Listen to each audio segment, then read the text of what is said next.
Hi. How's it going?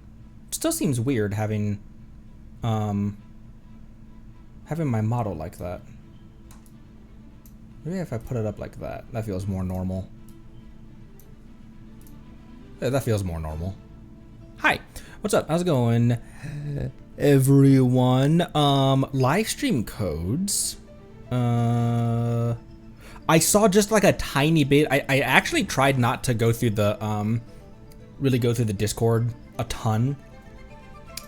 But live stream seems like some interesting things are. Oh my gosh, where's my framing right now? Where do I want myself to be right now? There we go.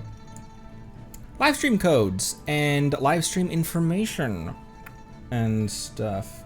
So that's exciting. How's it going, everyone? What is up, Soth, Fabricio, Marceline, Moofink, hello, Coffin, hello, Drawn, Nightwalker, Lone Wolf. What's up, everyone? Live stream was peak. Sounds like it.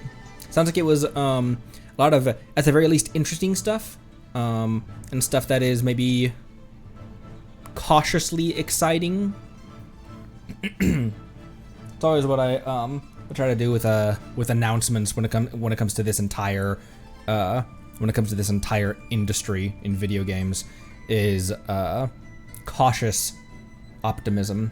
And thank you, Coffin, for putting those in the chat as well. They're also in the Discord for anyone who missed it, but you can also just type them in from the chat right here.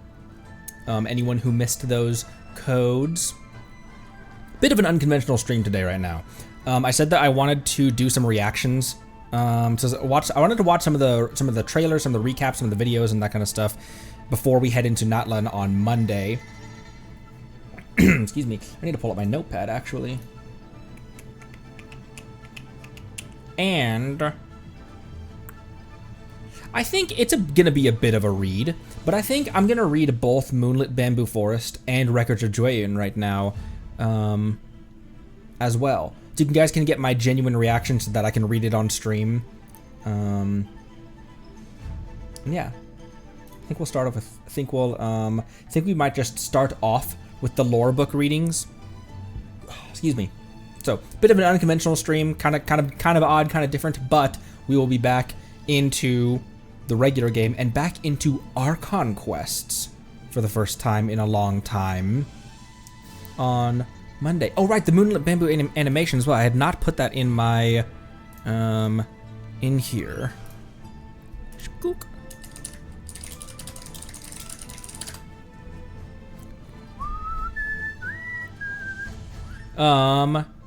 Is it the 12-minute or the 3-minute one?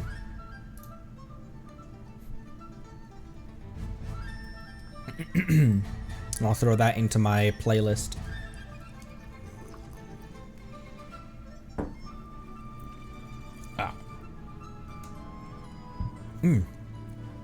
Just woke up. Hello. Welcome, Halcyon. Oh, welcome, Evil Fox, as well. We hit 940 followers, which is crazy. The purple thumbnail. Gotcha. I will throw that in the playlist right there. Boop, boop, boop, boop.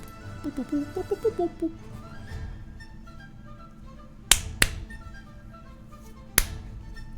Man, everything in Liyue is just still so nostalgic is the wrong word because it wasn't that long ago for me, but man, that's where I fell in love with this game.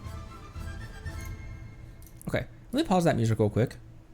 Let's hop into the game, and I think we're gonna start off with the lore books. Oh my gosh, not that window. I have so many windows open right now. So many windows. I think I'm also going to... I didn't mean to put that there. Okay. And I will loop that. I'm going to throw the Anka music back on as well, as we're doing this. It's kind of my go-to lore book reading stuff. Epilogue of Lantern Rite? Did we watch the epilogue? Did I watch the epilogue of Lantern Rite? I don't know. I don't remember. 4.4 lantern, right? Correct?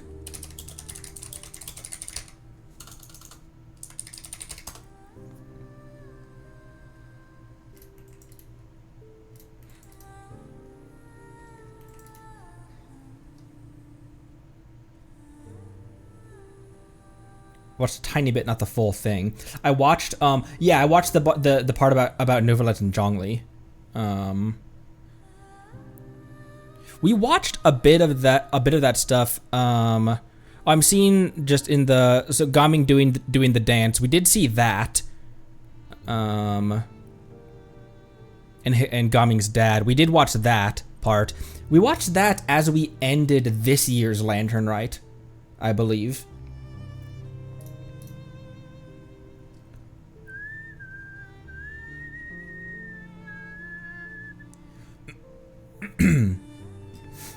Nahida's birthday event?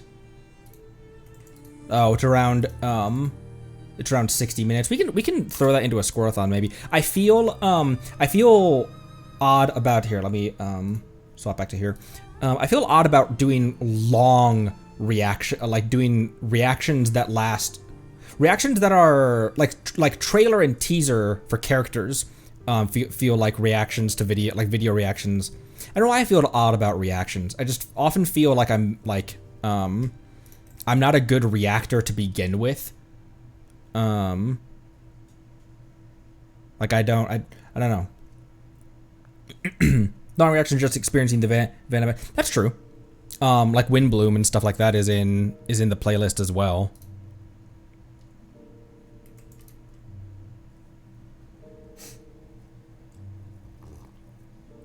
Before we get started as well, I think we're gonna start off with the lore book readings, but the one that was recommended to me for Simulanka was Ashikai's video on it, which is kind of like a breakdown of it, right? Is this the correct video? And then, more important than that, does this creator allow reactions? Because I definitely understand, and I will always want to respect a creator that says, please don't do lazy content about my content.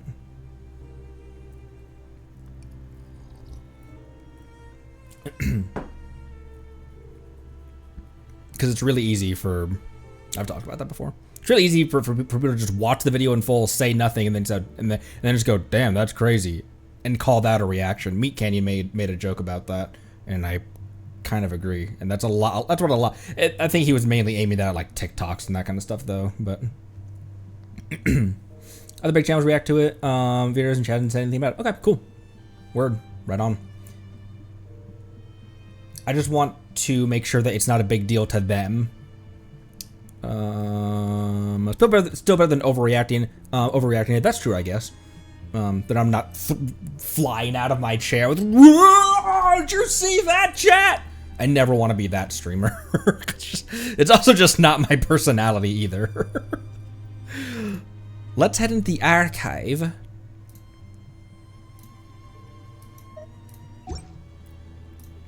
Nothing against those people, but that's definitely not my personality to do the yo chat. Whoa, that's crazy. That's not me. Wreckage of Jueyun is the first one in the stack. So maybe we start with Wreckage of Jueyun and then we can go to Moonlit Bamboo Forest afterwards. Wreckage of Jueyun is the long one, so. A long time ago on my old channel, my channel that only hit 1,000 subs in 8 years, and mostly that, like, about 900 of those 1,000 subs were off of one video that just soared, and then immediately got copyright struck and deleted, nuked from orbit. I did like kind of a skit video about overreaction content where I did exactly that, where I like hurt my voice doing that as well, because this is when I lived by myself, kind of in the middle of nowhere, and so I was doing the, like, I shouldn't name drop any streamers, but I was doing the like screaming into the microphone kind of stuff for a skit. Remember, I've been trying to make videos. I've been trying to make videos in various different forms under various different screen names for the better half of 15 years. So it's pretty buried. You can find it. I'm not gonna tell you not to go find it. I'm just gonna try to not make it easy for you to find. I'm not gonna link it, but it does exist, and if someone finds it, then they find it. Oh my gosh, Windows. There we go. Boop. Oh, you stole my Raiden for Imaginarium? My Raiden is also... I have my Raiden set up for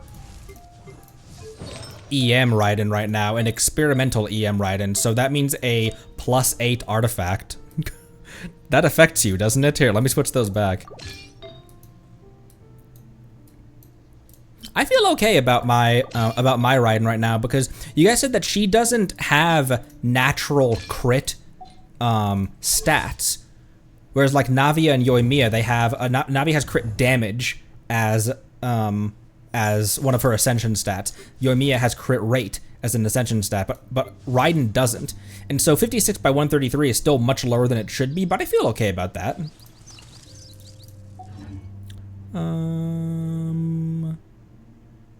Archive.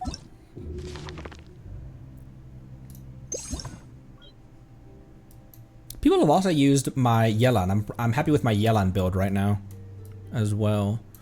Oh wait, records of Jueyun first. Okay. Again, bit of a odd stream, but this is what I want to do with this stream. Last stream before we enter the land of war.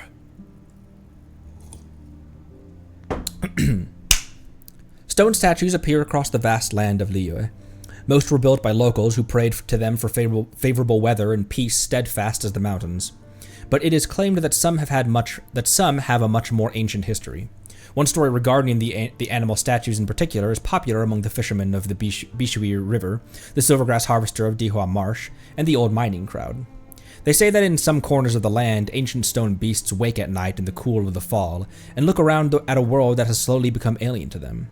Hearing the sounds of frogs and insects greeting them, they respond with deep, soulful cries from their petrified throats. They then roam around Liyue, inspecting once more the land they used to protect.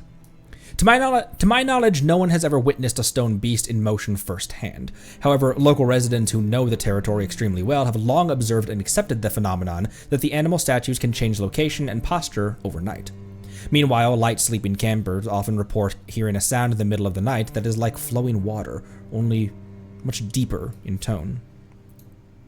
As for where these stone beasts originally came from, the elders of Qingse village say they are illuminated beasts who once fought alongside Rex Lapis in the Archon War. Something that I often forget about is that Ganyu fought alongside Zhongli, Morax, in the Archon War. I often forget that she's quite old and quite experienced in war. After the war ended, the tide subsided and peace was restored. The illuminated beasts were no longer required to serve as defenders for the common people, and one by one they retreated to more secluded parts of the country. There they lived free from concern for mortal affairs. But some illuminated beasts remembered the fondness of the glorious days when they served under Rex Lapis, and they pined for the years they protected Liyue. Though they were not of the mortal realm, nor were they immortal. For them, too, life would one day come to an end. Thus they beseeched Rex Lapis to turn their ephemeral flesh bodies into everlasting stone. The merciful Geogod granted their request and made them as such. Is that a reference to what the petrification of his burst does? Or rather, is the petrification of his burst a reference to that?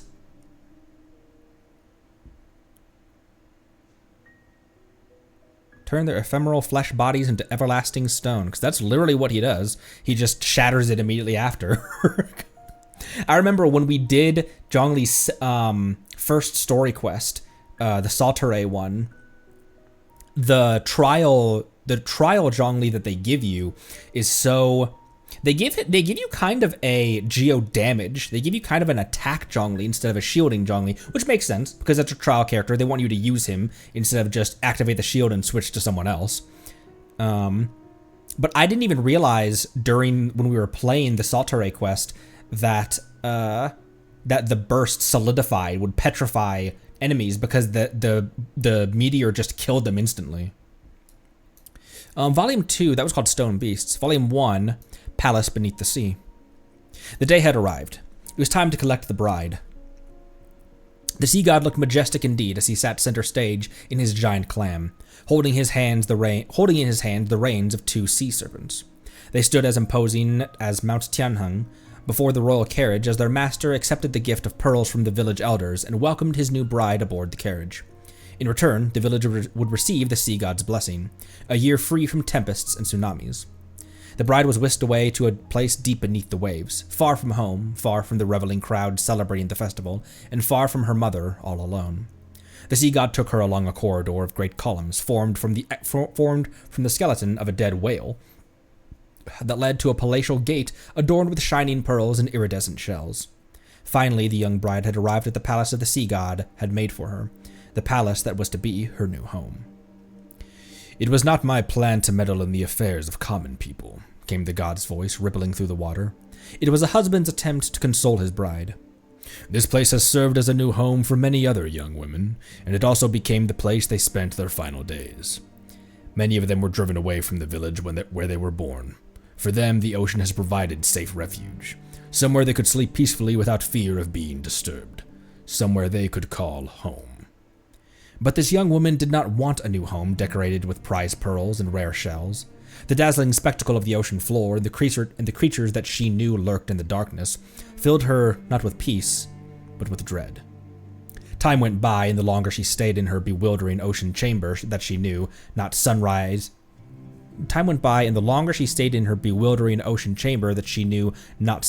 nor sunset, the more homesick she grew, and the frailer she became. Eventually, there came a day when the sea god sensed that what his young bride was feeling. Though he was saddened by her choice, he allowed her to go through with her decision. In the fallen world of humans, there will come a day in your life when you regret this decision." The sea god took the shell of a sea snail that adorned his waist and handed it to her as a parting gift. "There will come a day that you blow into this shell, and it will sound like a horn. On that day, you shall return to this place." The young woman took the shell and returned to the land. The years went by, and soon she became a mother herself, and as she went about her simple, peaceful life, the ocean palace seemed but a childhood dream. The dazzling sights and grotesque creatures would once in a while flood into her mind from the murky depths of her memory, but it was a rare occurrence, and she put them out of her mind. She lived like this year after year, until one year, when the festival came once again, the village elders came to her home. They had come to take her daughter from her arms. It was then that she finally understood why the sea god had spoken of her regret, and of her return all those years ago. On the eve of the festival, she blew into the shell, and it sounded like a horn. The sea god responded to the call, rising up from the billowing waves to greet the village. But his embrace was a tidal wave that engulfed the village and took the villagers and elders to their sleep. Drawn by giant sea serpents, a colossal clam carriage came to a halt in front of her, dazzling her with its shimmering pearls. The mother took her daughter by the hand and boarded the sea god's clam. It was just like she remembered from her childhood. Only this time, the village she left behind now lay in ruin beneath the ocean waves. Well, that's horrifying. From start to finish. What is that? Is that referencing an area in-game?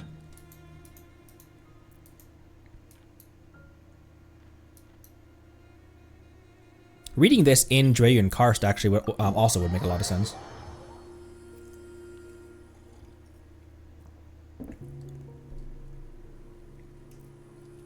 Petition to make Chongli's Novelist desk a weekly boss.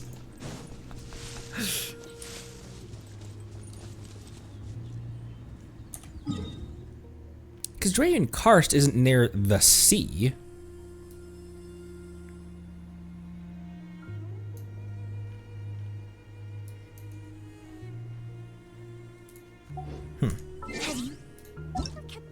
I have not kept goldfish as a pet. Fish as pets? They're very cute. I am loving playing Yoimiya so much. From what I hear,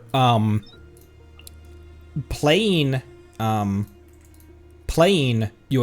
is oh wait, this is we weren't reading.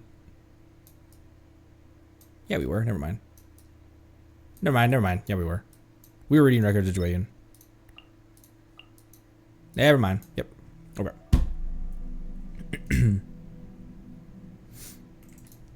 Wuwang. Hiding between the jagged peaks in the north of Mount Qingse is a slope known as Wuwang Hill, a palpably ominous place in the setting of many tales of supernatural phenomenon. That's Little Nine Village, isn't it? It is rumored in Liyue that the spirits of the dead lurk within the woods on Wuwang Hill. They roam the perimeter of the decrepit village, wandering among the withering trees and rotting foliage, eternally yearning for things left unresolved in living years. These floating spirits often entice unsuspecting passers-by away from the main path and onto treacherous mountain tracks that lead them tumbling into a river or straight into an ambush of ravenous monsters. It is this phenomenon from which Wuwang Hill derives its name. Wuwang means prudence in the common tongue, and Wuwang Hill is said to be the hill where the prudent are punished. For even those travelers who do not act rashly or impulsively on their journey are doomed to be ensnared by the malevolence that lingers here, like the mist in the mountain air. Both innocent villagers and ignorant visitors alike are susceptible to the deception of the Wuwang Hill spirits, which draw them deep into dark woods, where thick mist blots out the sky and unknown dangers lurk in the shadows. There are many means by which these sinister spirits are able to deceive mortals. Some take the form of bereavement or grief, others of regret, manifesting as voices and visages of the deceased, the love of the departed, or the remorse of another party in an unresolved dispute. The traveler finds themselves compelled to heed the spirit's cry, and follows them into the depths of Wuwang. But Wuwang Hill was not always this way. Some signs of life remained there up until relatively recently, and in times gone by, the village at the foot of the slope enjoyed a peaceful and leisurely existence, the chimneys always smoking and the lanterns always lit. That same village stands abandoned today. Oh, that's Little Nine's village, which is just down the hill from where we meet Hu Tao in her story quest. The buildings are in ruins, and all that remains of the villagers is the indistinct murmuring from a realm beyond. There is a fable that is oft repeated among the children of Qingse village. It holds that the young people of Wuwang Hill, enchanted by the whale-like song of a faraway sea monster, all threw themselves into the gently flowing Bishui River in pursuit of false promises and childlike dreams. Along the river they floated, making their way to the Sea of Clouds, where they became one with the waves and lost all memory of the woods and their village on the hill. Their dreams, meanwhile, became the sea monster's song. Generation after generation of young people disappeared in this way, until, in the end, the sole remaining residents of Wuwang Hill were old and gray. One by one, they left this mortal plane amidst sighs of grief. The bright lights of Liyue Harbor, Rex Lapis's pride and joy, burned ever brighter, while another neglected mountain village turned into a silent ghost town. Floating in the water along the Bishui River from Wuwang down to Liyue Harbor is floating all the way. That's past Wangshu. That's basically from the top of the country down to the bottom of the country.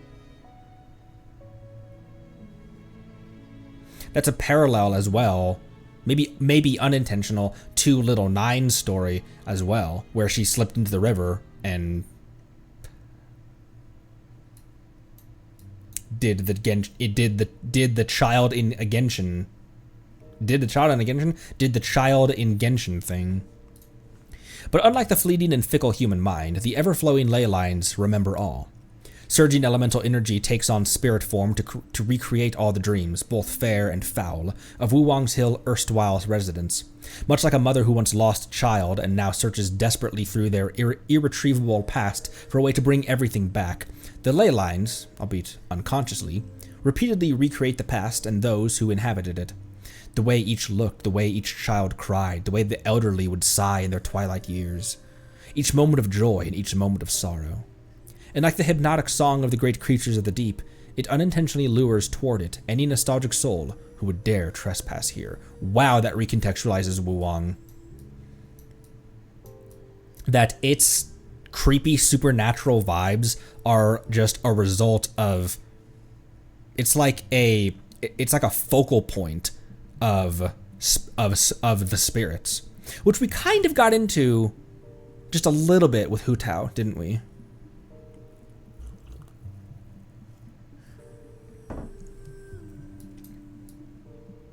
Volume 4. We're cruising right through these. Volume 4, Mountain Spirits. Many lone Seelie are found floating in the mountain forest of Liyue. These glowing spirits are unfailingly found hovering in the mountain mist, in the ruins of ancient cities, or in crumbling, decrepit villages. Should a vision bearer draw near, the Seelie will guide the way for them, leading them to long hidden treasure or unfathomably ingenious mechanisms. The people of Liyue believe these tiny silent spirits to be auspicious sightings, the souls either of departed adepti or unnamed benevolent gods of old. Others believe that they are echoes of strangers without kin, lingering in the mountains to guide lonely, lost visitors onto the path back home. Another old legend told in the mountain villages claims that there was once a time before the adepti had come into being, when the Seelie who meandered in the mountains knew an altogether different existence, one in which they had beautiful physical forms and possessed great wisdom. That era, oh, we're getting into Seelie lore drops then. That era, when the Seelie roamed the mountains and strolled through the grand halls of in the cities of old, is said to date back even further than the days when Rex Lapis fought bitterly against countless rival gods, so pre-Archon War stuff. At a far-flung moment in the distant past, the ancestor of the Seelie met a traveler from afar, with whom they swore an oath of union witnessed by the three sisters of the Lunar Palace. The three sisters of the Lunar Palace?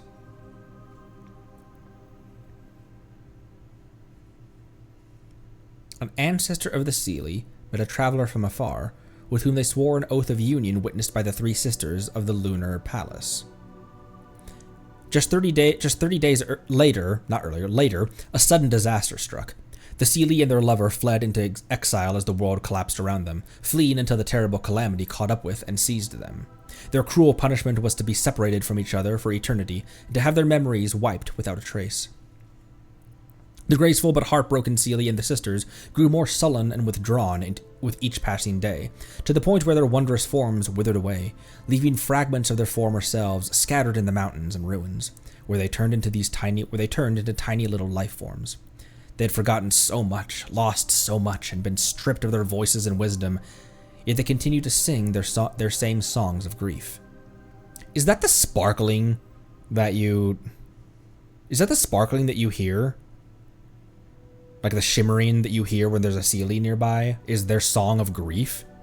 Because of this, still harboring a shred of the deep love they once had for their long-lost lover, they will act as guides to travelers who stop in the mountain mist, seeking to retrace their memories of an ancient story in long-abandoned ruins, disused makeup cabinets, and now undecipherable pottery. Poetry, rather. Of course, these are nothing but clumsy, incoherent folktales, wild and fantastical conjecture about what Liyue may have been like in the distant past, before the time of Rex Lapis. Needless to say, such tales have no credibility whatsoever. The true origin of these sorrowful spirits that meander the mountains is, however, still widely debated, and no consensus has ever been reached on the topic.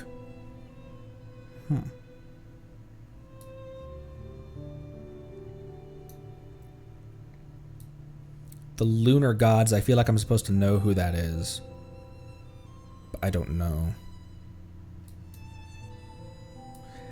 Volume 5, Qilin. How you doing? Just chillin'. Among the legends that circulate in the mountains of Liyue, the Qilin are a type of noble and benevolent illuminated beast. Qilin often roam the mountain forests, but appear only on nights where starlight shines upon clear dew. For sustenance, they drink only spring water and eat only fragment herbs. Qilin are gentle illuminated beasts with grace and elegance flowing through their veins. It is said that Qilin will never harm living things, refusing even to step on an insect or break a blade of grass. People believe that a Qilin's characteristic behavior and their every movement is dictated by an age-old etiquette that has remained unchanged for 1,000 years. Following the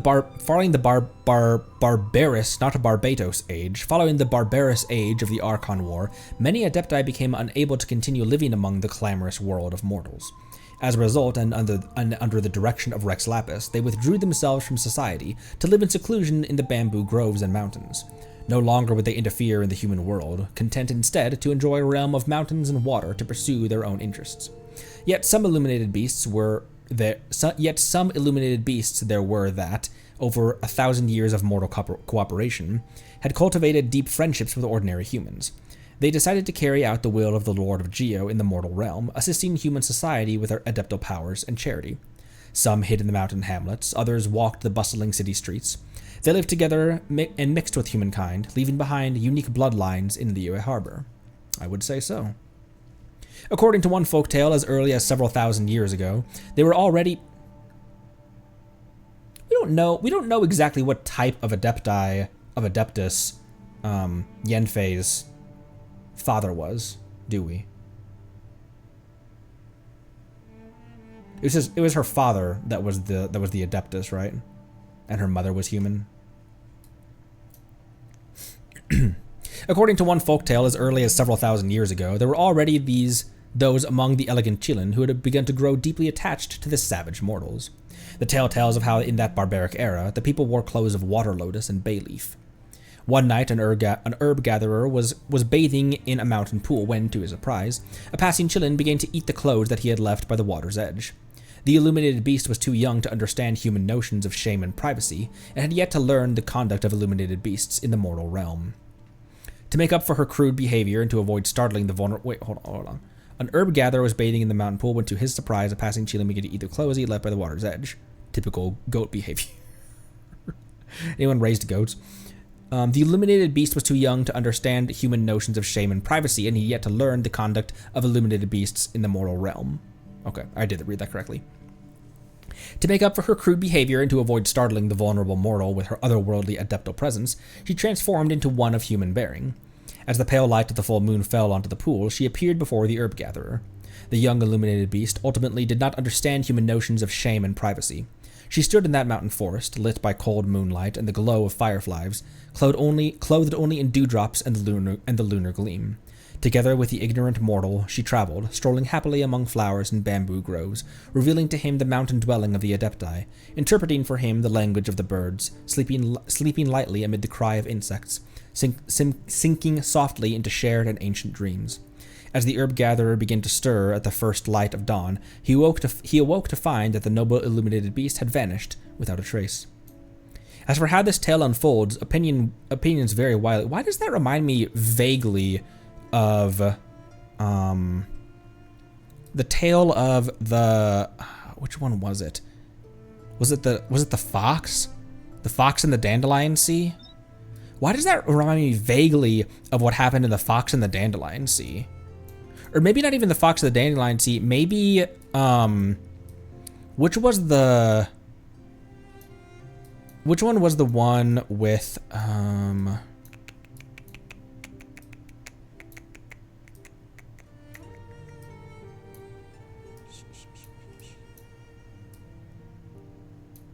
which is the one with the, what does the fox say?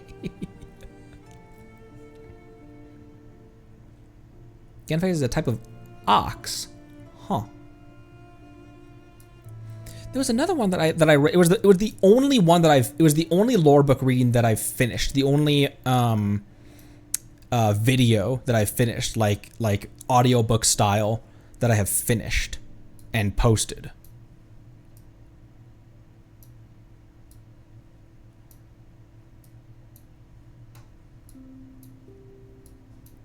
The Spring Fairy, yeah. Man, which one is that? And where is this damn thing? Heart of Clear Springs. Why does it vaguely remind me of the young boy and the fairy?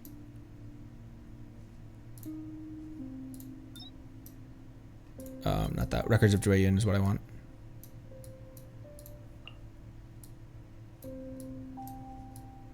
Qilin. Also,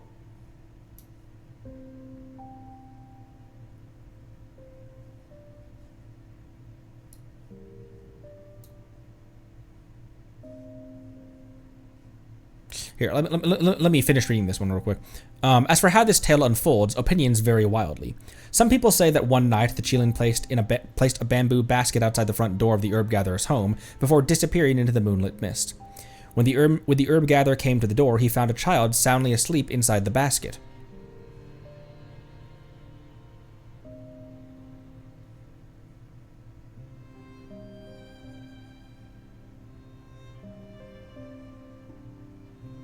Others say that from that moment on, the Qilin lived together with the mortal, gave birth to children, and grew accustomed to human life.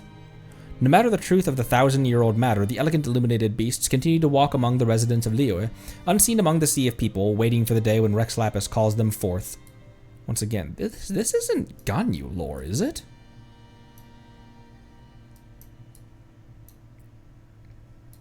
I can't think of anything else that so clearly and unequivocally states human and Qilin interactions. That's interesting. Huh. So this Qilin walked up to this herb gatherer, ate his clothes, and then to apologize, toured him the countryside, buck-ass naked, and then dropped a kid on his doorstep.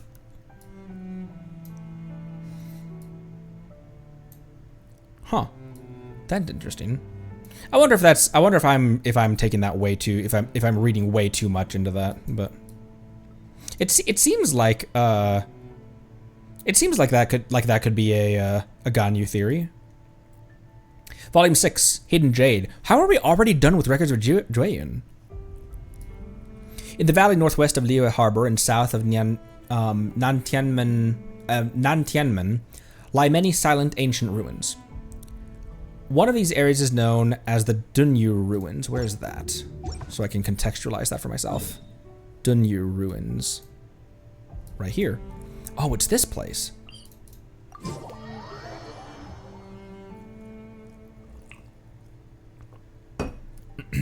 Excuse me.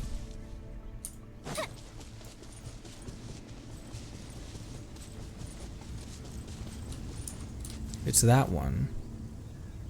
Which, this doesn't have a different name, does it? Why do I feel like when we got here, it had a name of like something palace or something like that? Was that descriptive?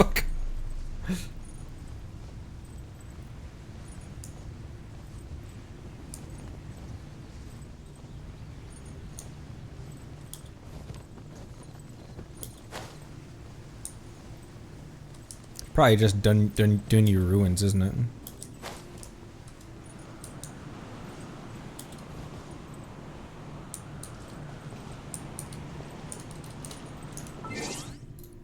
Never mind.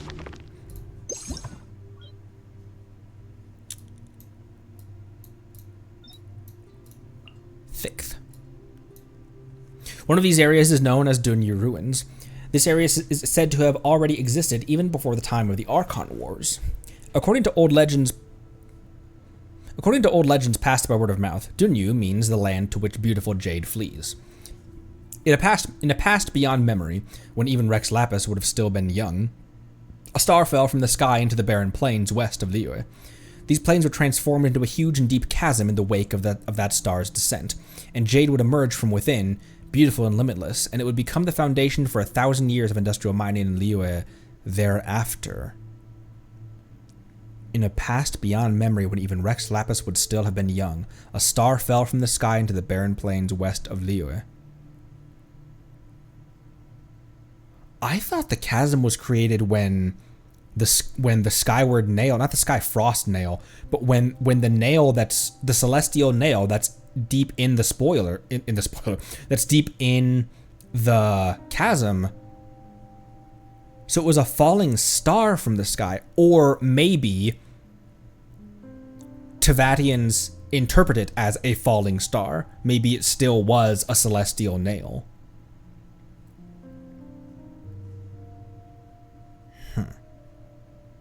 But Celestia wasn't always a thing in Tevat, was it?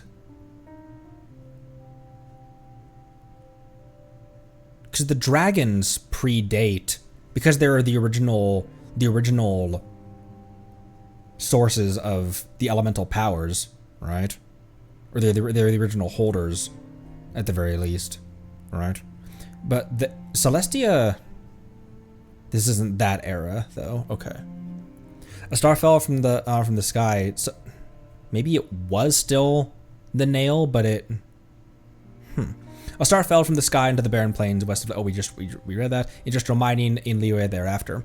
Legend has it that when that nameless star fell, a fragment of it broke off and crashed into the rocks in northern Lisha. As most know, wordless stones harbored soul and spirit, and in manners and times not witnessed by mortal eyes, they watched and listened to the ley line's pulses, the echoes of the alpine springs, and the slow but inexorable movements of the mountains. But unlike the ordinary but enduring stone of the earth, the fragments of the meteorite that fell from the heaven had a proud and agitated temper.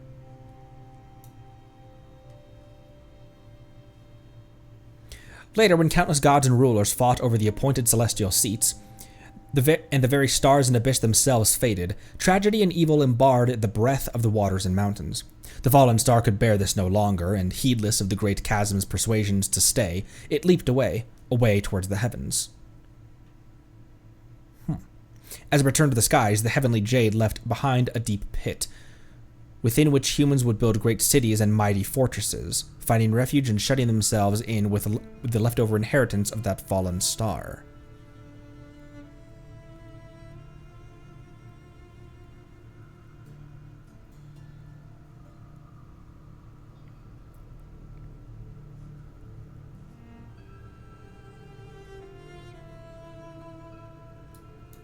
Over the tumult and storms of the next few thousand years, the redoubts of the Dunyu Valley stood tall and maintained prosperous relations with the Liyue Harbor up until 500 years ago. I wonder what happened 500 years ago.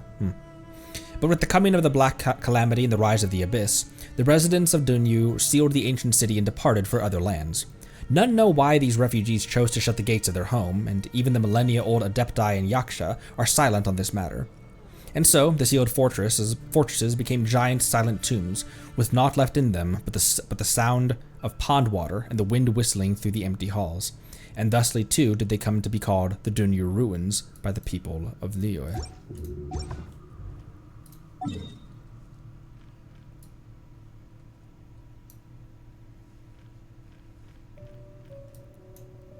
So when the star fell in the chasm, a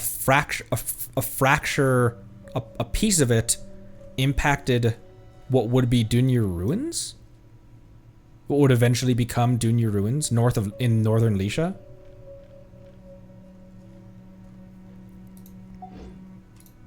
And then all the residents just up and left.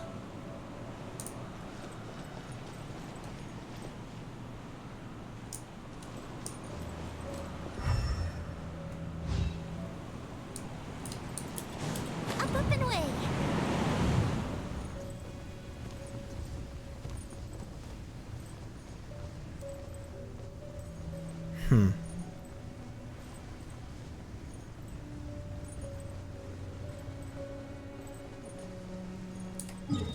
And then, when the Archon War happened, the star, which possesses consciousness, left the chasm, ascending back up into the heavens.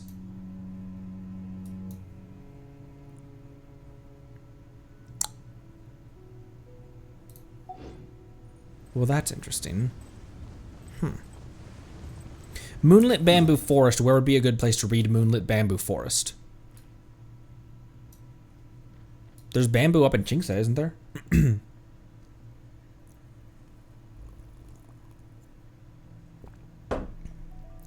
I often wondered about the rotated rock look because it doesn't look like something drilling in. It looks like something coming out.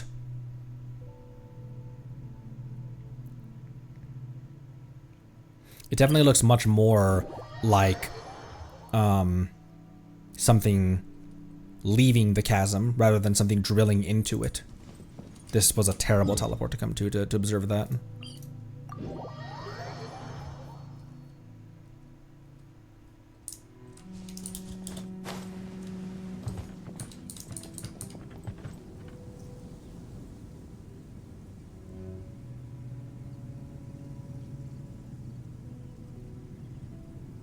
That's why I love open world games so much, is that you can just sit here and just look at. It creates an atmosphere. It's what I felt in Skyrim when I originally played that. It's what I felt in Red Dead 1 and 2. It's what I felt in both of the Switch Zelda games, Breath of the Wild and Tears of the Kingdom.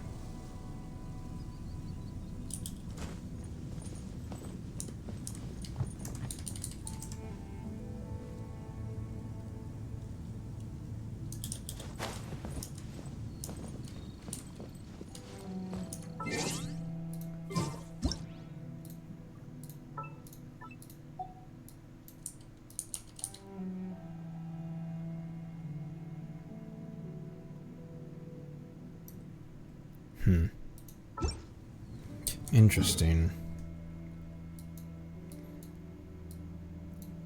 The bamboo forest in Qingxia. That's the only bamboo forest I can think of. Off the top of my head right now.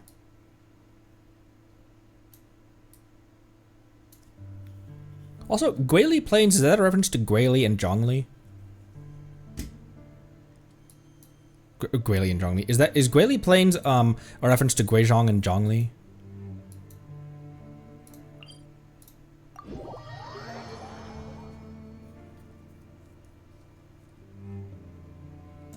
Son of a...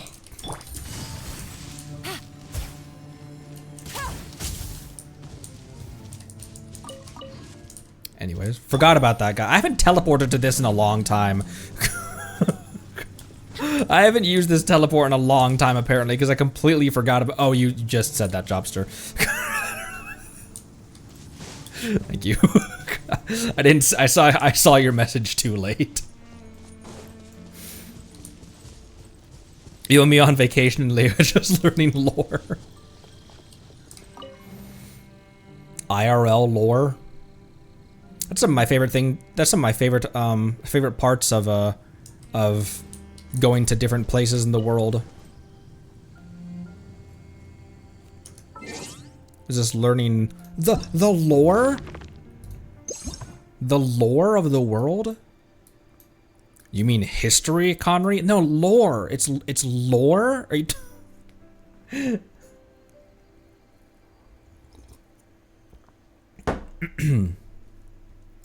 Moonlit Bamboo Forest, Volume 1. Good start. Between the rustling emerald curtains of foliage, in a spot where the croaks of frogs and trills of cicadas meet, lie a corner of the forest that is withered and dry, just near the wetlands beneath the mountain crags. The bamboo forest of Mount Qingce is the verdant home to many fables.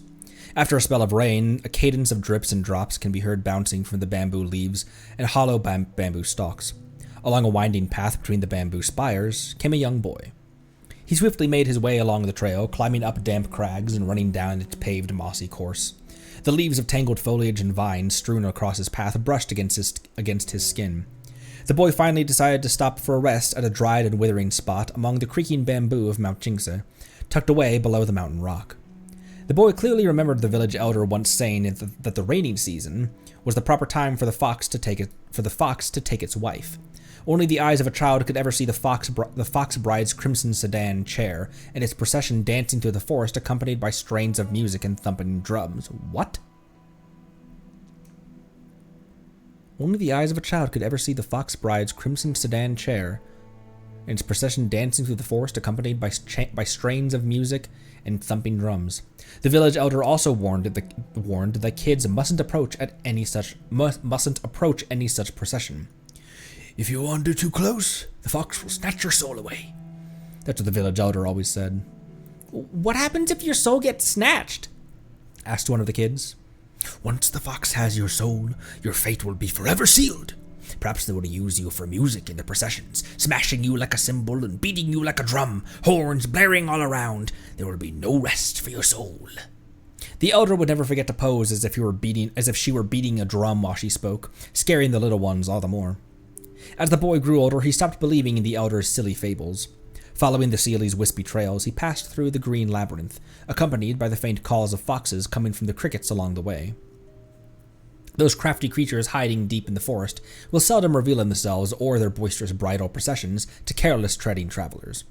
The boy was in rather low spirits, kicking up pebbles off of the road and stomping up the naturally occurring stone steps along the way, wandering further into the heart of the bamboo forest. A village elder once said that this very forest was once an ancient kingdom conquered by the Geo Archon.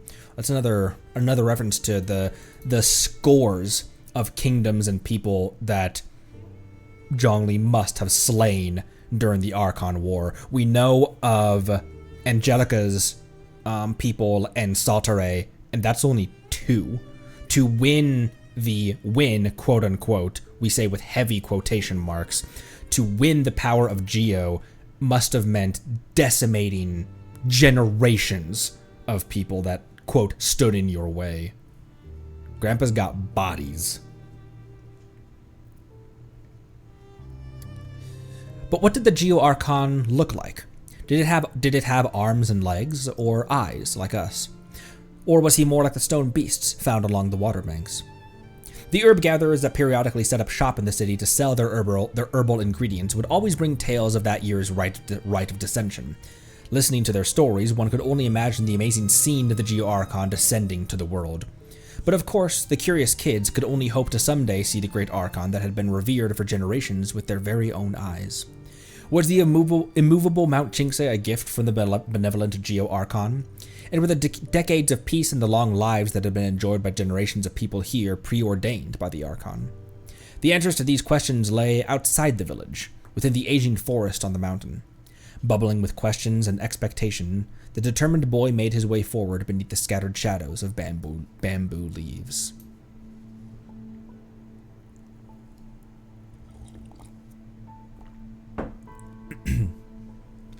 Lost among the green bamboo canopy, the young lad soon met an unexpected companion. "What's the matter? Are you lost?"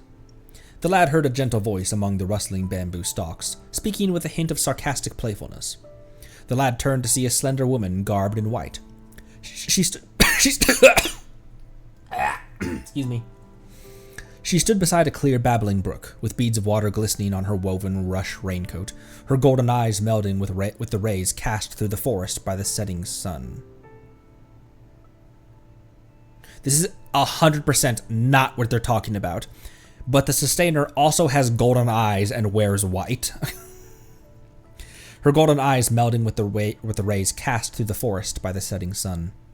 The village elder had said that there were once white horses that would leap from clear springs to become adepti to assist the campaigns of the Lord of Geo, but no one had ever specified which spring or the honorable name of the illuminated beast that sprang from it. Besides, the woman that stood before him now didn't appear to be an adeptus, apart from the piercing gaze of her golden eyes. Furthermore, he had never heard of any adepti that needed to wear raincoats. Well, if it isn't another fool. The lady garbed in white began to chuckle, squinting her eyes with a smile. "Who are you calling a fool?" replied the young lad in a fluster. This was certainly no adeptus. Who had ever heard of an adeptus that would speak in such a deplorable manner? I wish to embark on an adventure. I went sailing across the seas to witness the stone spears of the Lord of Geo for myself." "You've only just embarked on your journey, and yet you've already fallen astray among the bamboo forest." The woman's reply was calm and even, a subtle smirk playing over her eyes. Already the lad had found her particularly annoying.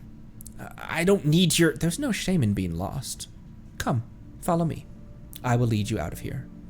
The woman snickered and extended her slender hand toward the boy. Her white skin glimmered under the rays of the sunset that shone between the bamboo leaves. Thank you." The young lad took her outstretched hand. Her skin was cold and damp to the touch, much like fresh rain upon a mountain or dewdrops upon a bamboo shoot. The setting sun gradually disappeared behind the mountain ridge, and the afterglow in the clear sky above gradually grew dim. The village elder always used to say that once the warm glow of the setting sun fades, the cold and murky atmosphere of the mountain woods becomes a perfect breeding ground for monsters. These monsters are born from a past that is long gone, their spirits forming from the resentment and unwillingness of the dead. Any bamboo they ensnare will dry up and die, and any person they ensnare will similarly grow weary and fade from existence. Sometimes they will even call upon passers-by to assist them with the matters that they could not accomplish on their own, before leading them into a trap from which they would never return, which is a quote from Records of Jueyun. Other times they would act as a guide for innocent travelers, leading them to a den of demons.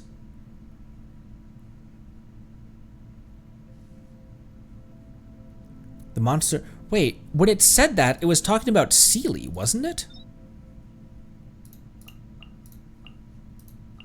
Or was it talking about Wuwang?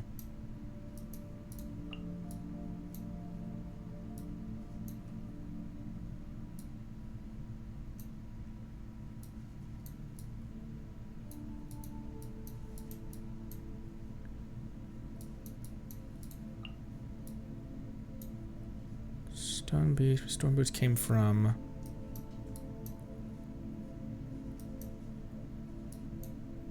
That's the ocean wife.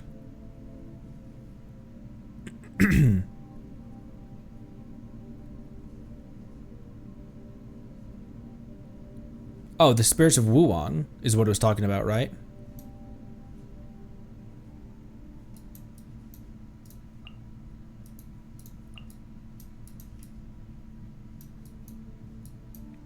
The village elder,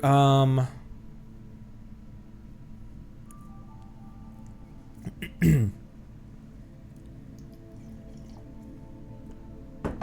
volume 3. It was Seelie, wasn't it? Oh no, it wasn't Seelie. It was just the spirits of Wuwang.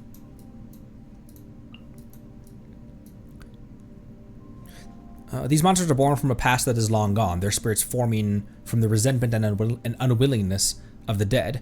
Any bamboo they ensnare will dry up and die, and any person they ensnare will simply grow weary and fade from its existence. Sometimes they will even call upon passers-by to assist them with matters that they could not accomplish on their own, before leading them to a trap from which they would never return. Other times they will simply act as a guide for innocent travelers, leading them to a den of demons. So it's like a different translation of it, because instead of an ambush of ravenous monsters, it's a den of demons. So you see, little ones, you must stay vigilant and never let your guard down when you journey far from familiar soil. Thus would say the village elder, patting the kids on their heads as she finished the story. Come to think of it, could this woman in white be a monster of the mountain and the woods? The lad grew nervous in his heart and couldn't help but slow his pace. What's the matter? The woman turned around, her golden eyes shining through the moonlight draping over her silhouette. Nightfall seemed to always hasten the approach over the bamboo forest of Mount Qingce. Gazing upward, the silvery moonlight was scattered amidst the shadows of the bamboo forest leaves, in a spot illuminated under the moonlight. Far from the croaking frogs and chirping cicadas, new bamboo culms had just sprouted from the ground. The bamboo forest of Mount Qingce is the verdant home to many fables. As the night fell, the woman garbed in white began to recount many stories to the young lad, ancient tales that the lad had never heard before. Long ago, 3 bright moons once held in the night sky. Ooh, the three lunar sisters or whatever, once hung high in the sky. 3 bright moons once hung high in the sky. These 3 moons were sisters, their years numbering more than those of the Geo-Archon, and their year of birth predating the very bedrock upon which Liyue Harbor now rests. The moons were daughters of prose and song, sovereign over the night sky. They navigated the heavens above their silver carriage, alternating with one another thrice a month. If the rain was not promptly passed from one sister to the next, a terrible disaster would occur that very day. These 3 luminous moons shared but one love, the stars of daybreak. Only at the fleeting moments when day and night converged could one of the 3 sisters pass the fading stars and gaze upon the chambers of the morning stars. Moments later, as the new dawn would break over the horizon, the carriage would quickly ferry the night sister away. The 3 sisters shared an equal affection for their one and only love, much like the affection they shared for one another. But this was all before the world was smashed against the tides of the great calamity.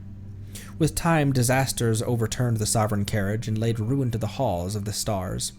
The 3 sisters of the night turned against one another, leading to their eternal parting by death. Only one of their pale corpses now remains, ever shedding its cold light.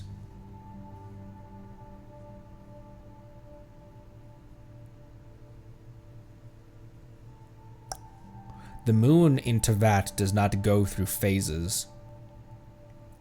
And the moon and sun always exist at complete 180s to each other.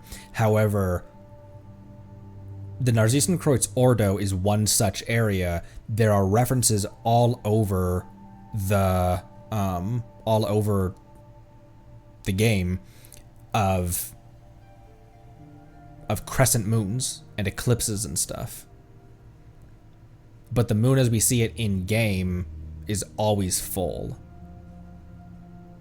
And it was Skara and Dottore have been the ones in game that have told us or hinted that the skies are not real.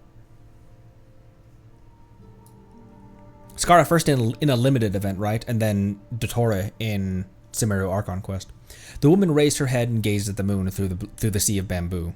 Her long, slender neck was covered in the silver light, and her eyes shone gold. The wolf packs are children of the moons. They remember the calamities and the tragedies that ensued. Hence, they lament the fate of their mother with each new moon. It is also why those who live amongst the wolves call the morning stars the surviving love of the moon, the grievous stars. I see. The young lad remained silent for a time. This was a story that the village elders have never told before. Perhaps it was a legend that even the eldest of elders had never heard before. It was a grander tale than those about foxes taking brides and monsters ensnaring people, but a less riveting one than those about the Lord of Geo driving away evil spirits. The women's tales were almost like a dream of the imagination. These are stories that have never been told, legends that have already been long forgotten by people. The woman garbed in white gently stroked the lad's hair and lowered her eyelids. The golden color of her eyes grew a little darker. Before the ancient immortals established the universe, there were gods that wandered across the lands. It was at this time that many of the Adepti came into being. But what about before then? Only broken memories and fragments of the past were turned into stories, and stories turned into legends, passed down among the people. Even deities and Adepti would feel sentimental upon hearing such ancient memories that surpass the mortal world. The woman let out a long sigh and turned to find the young lad fast asleep. Unbelievable. With a weary smile, she took off her raincoat and placed it over the young lad. That night, the lad dreamt of 3 moons in the sky, and a silver carriage stopped before the gates of the stars. As day slowly dawned, the young boy was gently awakened. Daybreak's light silhouetted the white mist that shrouded the bamboo forest of which tales of ghostly foxes were told. The vapor seemed like a horsetail, as it billowed this way and that. The woman held his hand, and together they walked toward the place where the sun pierced through the woods. They turned left, then right, passing through the undergrowth teeming with insects, clambering over slippery moss-covered stones, scaling down a gorge hidden by the shadows of the bamboo trees. All the way she led him, till they arrived at the exit of the bamboo forest.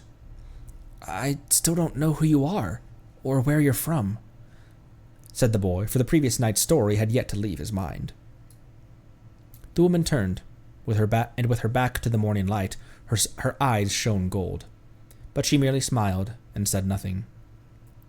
Many years later, the boy, who was a boy no longer, would remember that moment, and he would understand. The gap between them was as a yawning chasm. His fate was to leave his home and go to Liyue Harbor, to seek the riches that the Geo Archon had bestowed upon him. Hers, then, was to hide herself away from the majestic, kindly gaze of that great Lord of Geo, and protect those ancient tales that even she was beginning to forget. So the boy and the white-clad, golden-haired woman were parted. He would pack his things and head for that thriving port city, while she stood silently at the boundaries of the bamboo forest. For in her bewitching eyes, she seemed to have already foreseen the young man's fate, that some day, when he was old, tired of the sea and waves of life, he would slowly return to this mountain village, and there he would live out the rest of his days.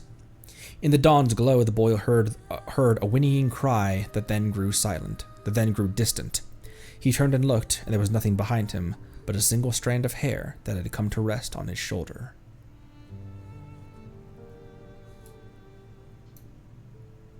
Weird.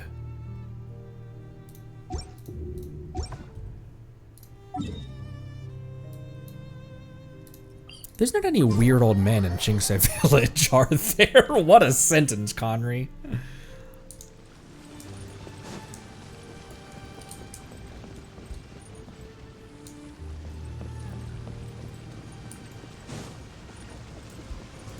Because that also reminded me of the Spring Fairy story. And the young boy from the Spring Fairy tale, you can find him as an old man in Springvale. There he is! Interesting. Jueyun chilies. Interesting how those two pair together the way they do.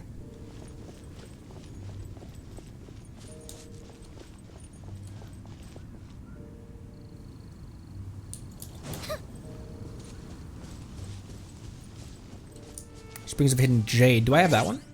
Do I have that one?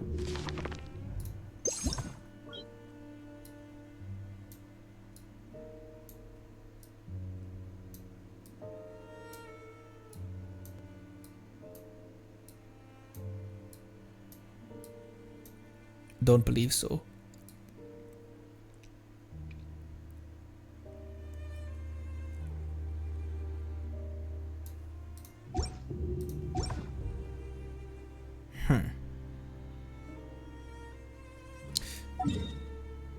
Interesting. Is that the bookstore? I'm gonna use the restroom real quick, and then we'll be right back. Let's go grab that, and then continue on, and then I believe that there are probably some other ones that we should react to. However, in the interest of time, maybe not even time, but we might add.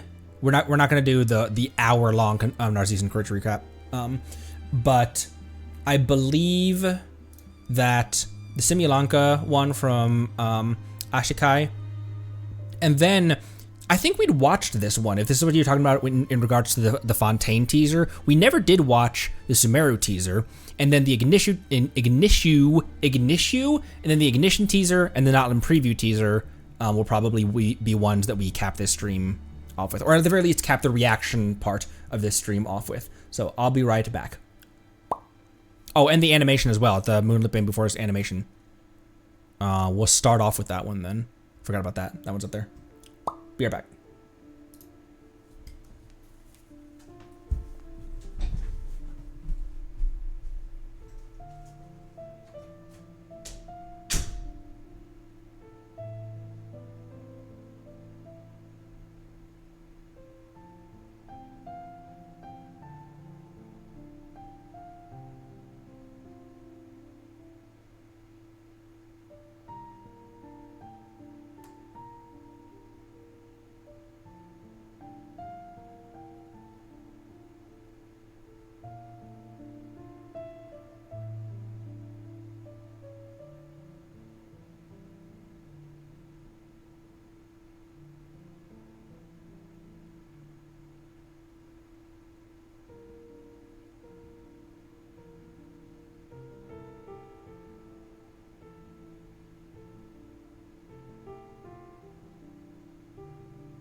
What am I doing? The book. The book.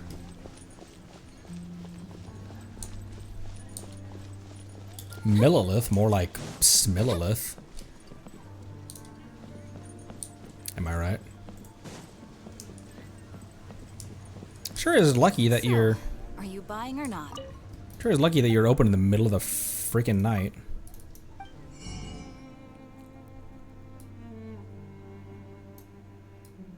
Spring of Hidden Jade. Boop. Ooh, and I got an achievement for that as well. Nice.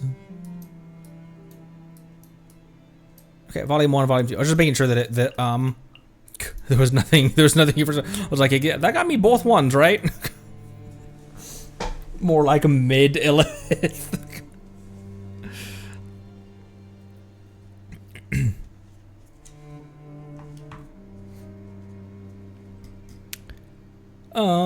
Springs of Hidden Jade. It was when dawn's first dew drizzled upon the lotus leaves and frogs sang once more that the young man began to wake. The morning sun cast shards of light through the bamboo wood, ever so slightly evaporating the previous night's dew, still sticking on his linen clothes, while pearly glistening were the white main strands that yet lingered on his shoulder. As the sun shone upon his face, the young man stood up in his lethargy, half opening his eyes. Only then did he discover that which had disturbed his slumber. A pair of eyes, sparkling like gold. It's getting late, lazy bones. The slender, golden-eyed woman leaned over slightly, her long platinum hair flowing over her shoulders. Her words bore annoyance, but her eyes hid a smile. The young man had come to this valley of hidden jade to cultivate his arts, only to unexpectedly encounter an adeptess one night as she, too, passed through these same woods. She wore a long white cotton robe, and pearly raincoat and hat were about her. Her eyes were dazzling and gentle, yet indifferent, and her voice was elegant and tranquil, like jade that falls into a clear spring. She spoke of tales ancient and absorbing, so much so that he forgot the moon's rise and fall, the cycle and orbit of the stars, even the first croaks of frogs and cries of cicadas at dawn slipped away from him. After that she took him on a tour of secluded abodes where adepti dwelled, and there had him watch an unfinished game of chess, to the bottom of the clear river, exploring the courts of deceased deities, up steep cliffs that overlooked the desolate cities left behind by the mountain tribes. And still after, when silver butterflies glittered in the moonlight, they would explore the dreams of the fish that played beneath the springs, and they danced together like the ancestral mages who revered the serpent, accompanying the demons and gods of the mountain in falling into deep slumber only when the cicadas had fallen silent. Recalling all this, the young man gazed back at her and sighed. What's wrong? You were fine just now. Why are you zoning out all of a sudden? Scenting his companion's curiosity, the young man, who had thus far simply gazed at her in silence, spoke of the misgivings he held in his heart. Mortal are but transient guests between heaven and earth, and thus are inclined to momentary joy and sadness, binding ourselves to individual points in the past and forever seeking their echoes. But what would an adeptus think of such a lovely night? You think highly of yourself. Alas, I may forget you in but a moment. I flipped those. So this is the lady speaking. What's wrong? You were fine just now. Why are you zoning out all of a sudden? Mortal are but transient. Yeah. Mortal are but transient guests between heaven and earth, and thus are inclined to momentary joy and sadness, binding ourselves to individual points in the past and forever seeking their echoes. But what would an adeptus think of such a lovely night? You really think highly of yourself. Alas, I may forget you in a moment. We adepti really are heartless like that. But she gave him a sly smile, and her eyes squinted to slits. But since you'd like to know, I'll tell you. The adepti have a long lifespan, and thus they naturally perceive time differently from short-lived mortals. A mortal's eyes are fixed upon a narrow, limited future, but in her eyes, time unfurls like a vast painted screen. A mortal views time as an eternal river of blood, no matter how the crimson torrent rushes along its fixed paths, no matter how it branches and diverges, it surges inexorably toward a horizon so red it appears black, towards distant, silent death. But in her eyes, Time was a barren wasteland with neither beginning nor end, blanketed in spider silk threads that stretched unknowable distances. Here, all things walk or run, even the mighty mountains, so fixed in mortal sight, may dissipate like rolling clouds in hers. Even Mercury, which mortals hold to be enduring, through her amber gold eyes, can be seen to wear, tear, and collapse. To say nothing of such fleeting troubles or love. In the endless journey of life, mortals often miss their homeland, and thus wander amidst time's boundless flow, entertaining fantasies that a lost image could be recreated in the future. Though they are driven and pushed by the torrent of the passing years, and when forced to make devastating decisions, they will often look back at the past, perplexed as though light long faded might yet return. But not so her. She sprinted forever alongside all movements, her flying hair ever white gold as she shattered every wave and dispersed all sediment, caring only to run from this moment into the future. The mountain people once viewed her as Time's daughter, like a white horse leaping from a pure spring, one whom no shackles could bind. Just as it was with her proud mother, so it was with her. No wall or eggshell could bar her path. The shepherds of the plains once pursued her steps, freeing themselves from the fetters of the wilderness, embarking on a migratory search for the water weeds, and thus did the golden white foal blaze the trail for all herds in the land. The kingdom of the ocean depths once saw her as an emissary, and based on her imagination, they granted her scales and tail plumage, falling down in worship of the light brought by one who is both mother and daughter. In the days when mortals received the blessings of the heavens, great heroes and wandering champions would visit the clear springs of for her blessing, fighting over the tenderness she left in her hurried wake. But when the moon palace collapsed, the chariot fell. The three sisters... The chariot fell? The chariot? But when the moon palace collapsed, the chariot fell. The three sisters were slain. These local legends became lost alongside disaster's descent and the downfall of bygone peoples. The heavens rained down cruel order, and from that day, the stars stilled their orbits, and the sun and the earth ceased to turn. As for her, she had no choice but to be trapped within the shell of the starry sky, forced to tarry within this stagnant foreign land, awaiting her mother's thousand threads, awaiting the erosion of hardy stone, awaiting the next encounter from beyond.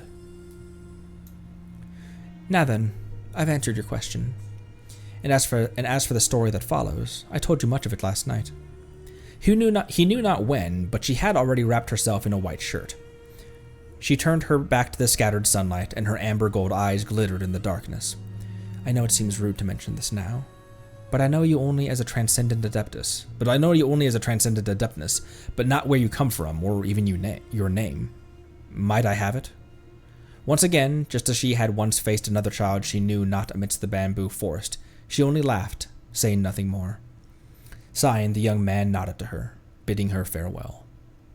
Many years later, the young man, now old and gray, recalled this moment by chance. By then, he had honed his swordplay to flow like water, founded his own sect, and became a teacher, and still he could never comprehend the final story she told him. And as for her, she sprints still along the threads of fate, concealing her trail beneath the forests and springs, far from the gaze of gods, guarding the ancient stories that slip away from even her. That was like a sequel to... like almost a direct sequel.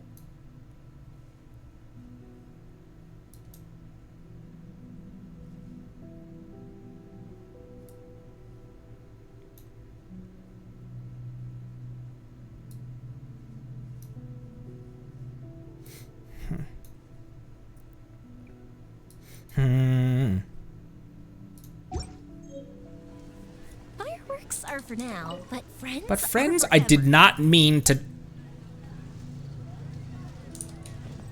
I really ought to just buy all these. I'm trying to save more, even just a small bit of more that this would cost me, for our incoming, not just for our incoming skirk, but also for, I'm trying to, I would love to build Yoimiya in the near future. All I need for Nahida to get her final phased is these, and I'd love to do that soon. Kale just needs EXP materials to get her to 80.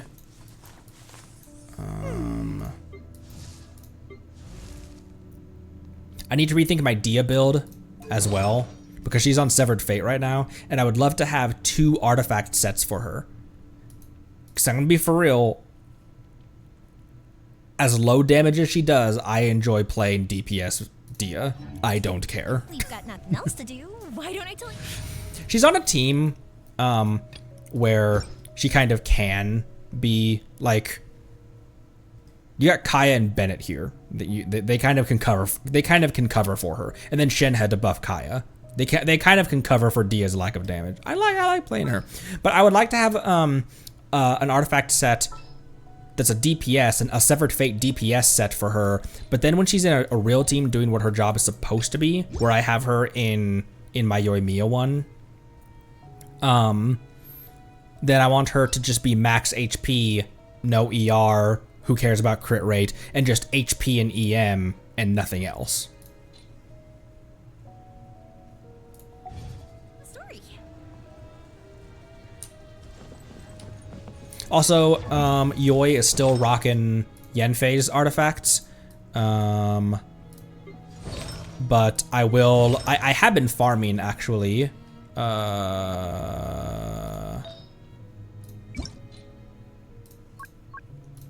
I only have 47, but I have been grabbing more Shimenawa.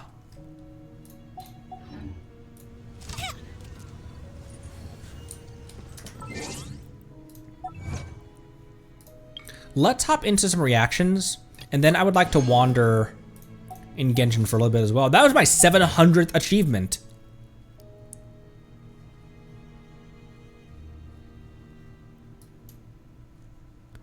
Look at all of these. Look how far away from getting even 50% through this game I am, just in terms of achievements. I love huge games like this.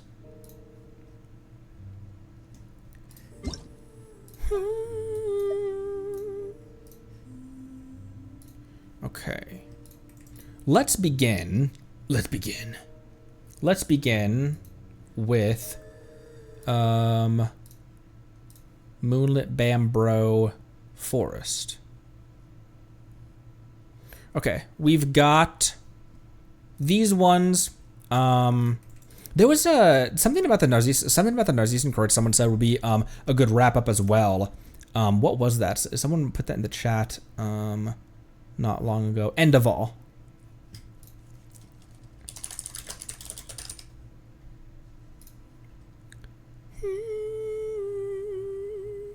By Hanabi Network. Boop. Boof. Is it this one?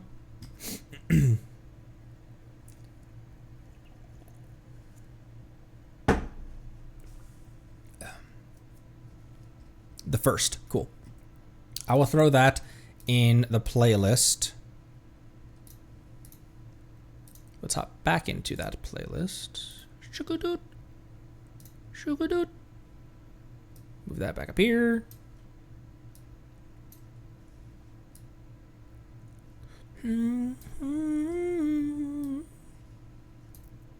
Okay, let's start with Moonlit Bamboo Forest. It's a Hoyo fair. Passion Paris.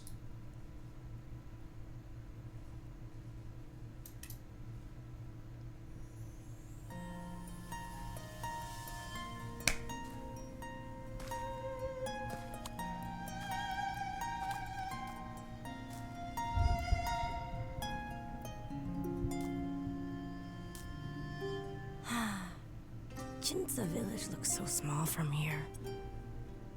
So long, everyone. Sorry, but I can't just stay in this boring village forever. Already beautiful visuals.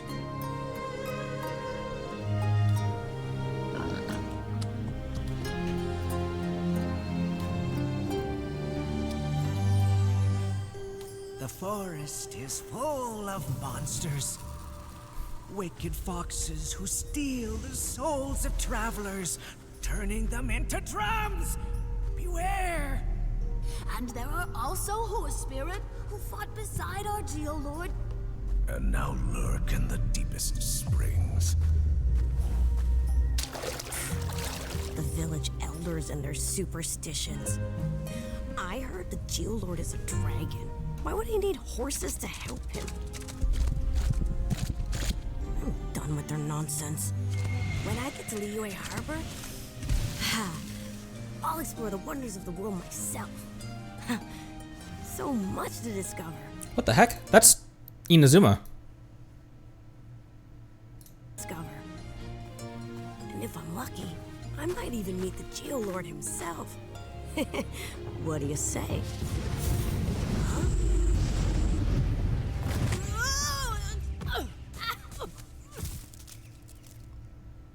Dead.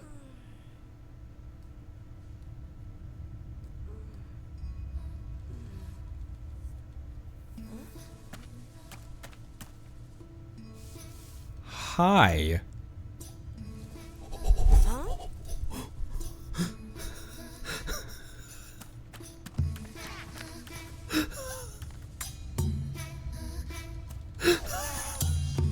Hi. What? They're pretty cute.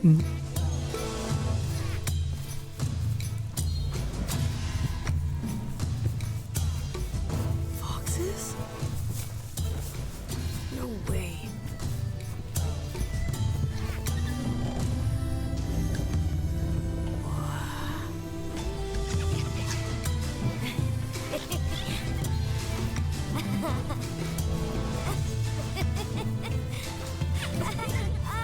Wait, no, no!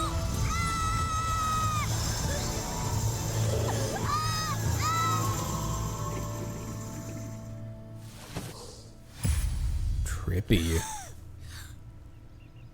That transition from the... Are you lost?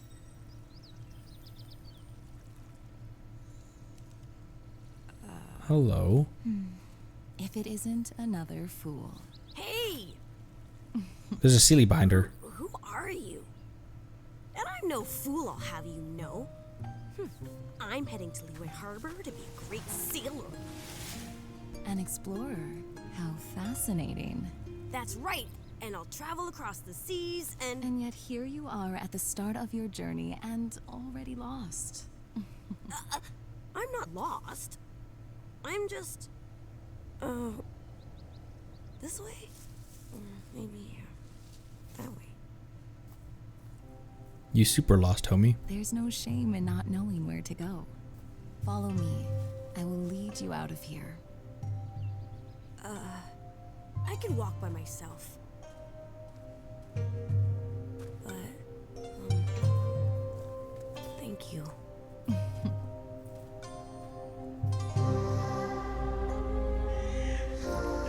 Man, this is pretty. Fan-made, by the way. All Hoyo Fair stuff is fan-made. Right? All Hoyo stuff fair is fan-made. Is it nighttime already? It's getting dark, isn't it?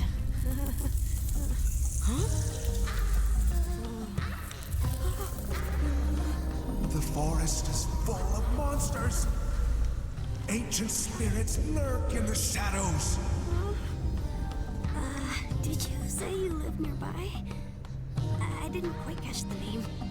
They masquerade as guides. Oh my gosh, I thought that was her speaking. And lead them to their doom. Miss? Are you listening?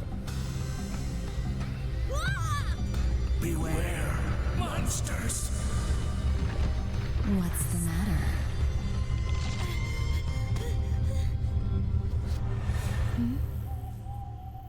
Oh, night has fallen.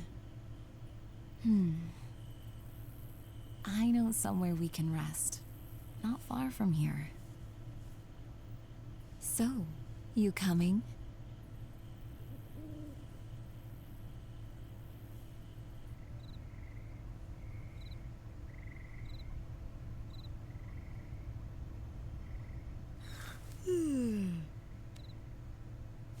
Would you like to hear a story? If it's another children's story, I'll pass. Thanks. Oh, this story goes beyond that. An ancient legend, untold to most. A tale lost to time.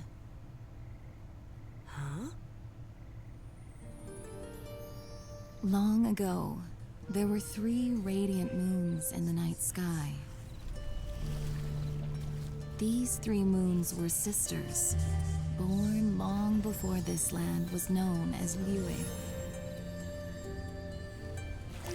Daughters of poetry and song, the 3 of them took turns to rule over the moonlit night.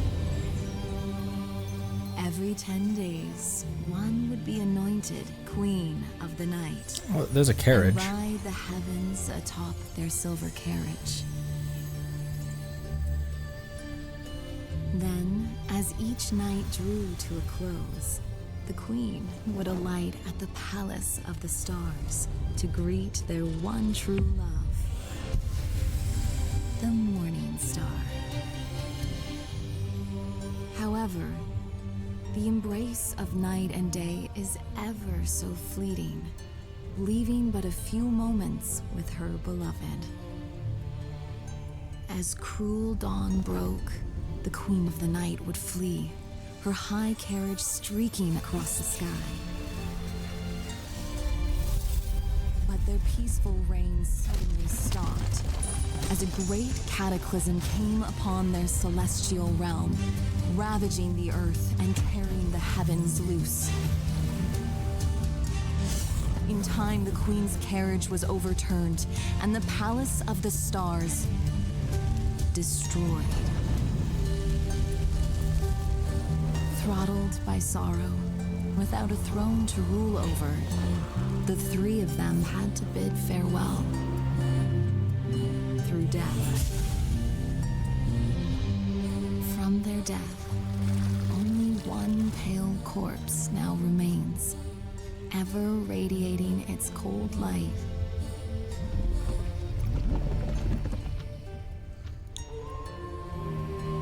It is said that wolves are the children of the moons. Only they remember the tragedies of the past. And with each new moon, they lament the fate of their mothers.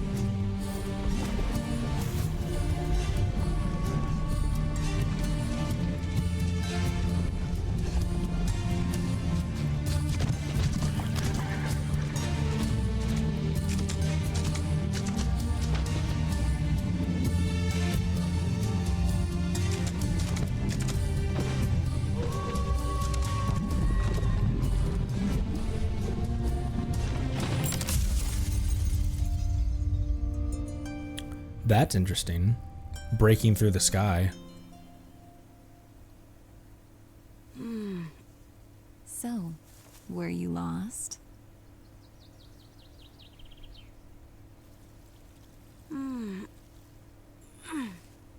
The story. It's so different from the ones the elders told. It felt as if... it felt real. Well, the ancient tales are like distant memories. As time goes, they are simply forgotten, as if they never happened. But yet, dim as they may be, they can still illuminate the path ahead.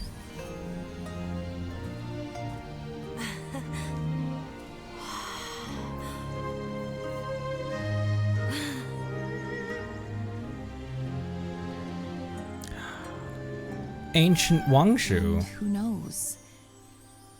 Maybe if we help these stories travel, they can live on within us.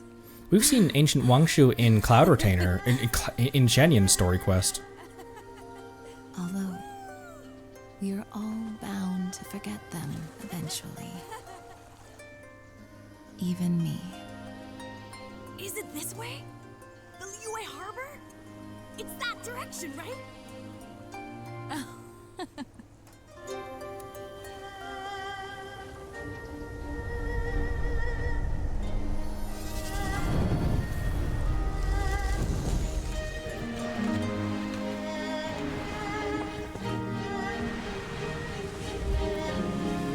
Homeboy went all over.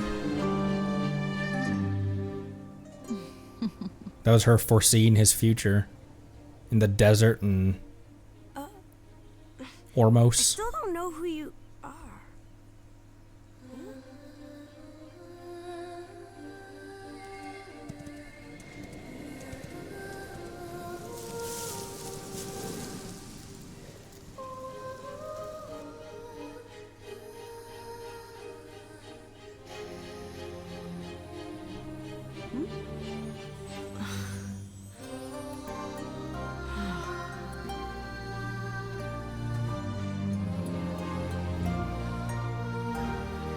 Damn.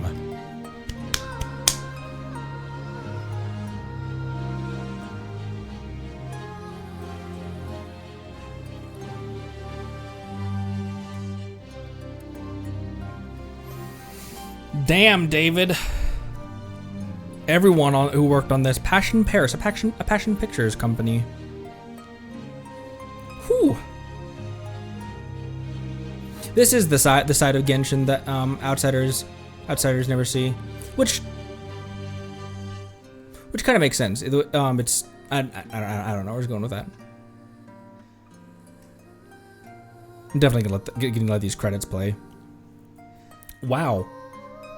Not only was that every part of that was so good. The animations, the lighting, the art, like the art style was really good. Oh my gosh, I was trying to pause it. The art style was really the Hexen Circle. This is not a shuffle, is it? No. Okay, it's this one. All of that was so good. It's why I feel weird about doing reaction content and stuff like that, because it's when I watch stuff like this, I just sit there wordlessly observing the beauty of it.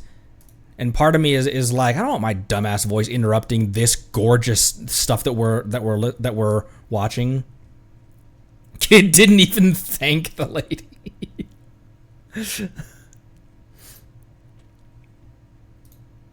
So well animated as well.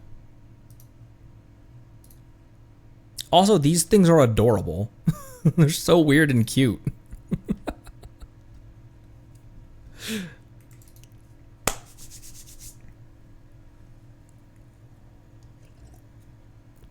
I find it very strange, before we hop into Alice in the Storybook, Ashikai's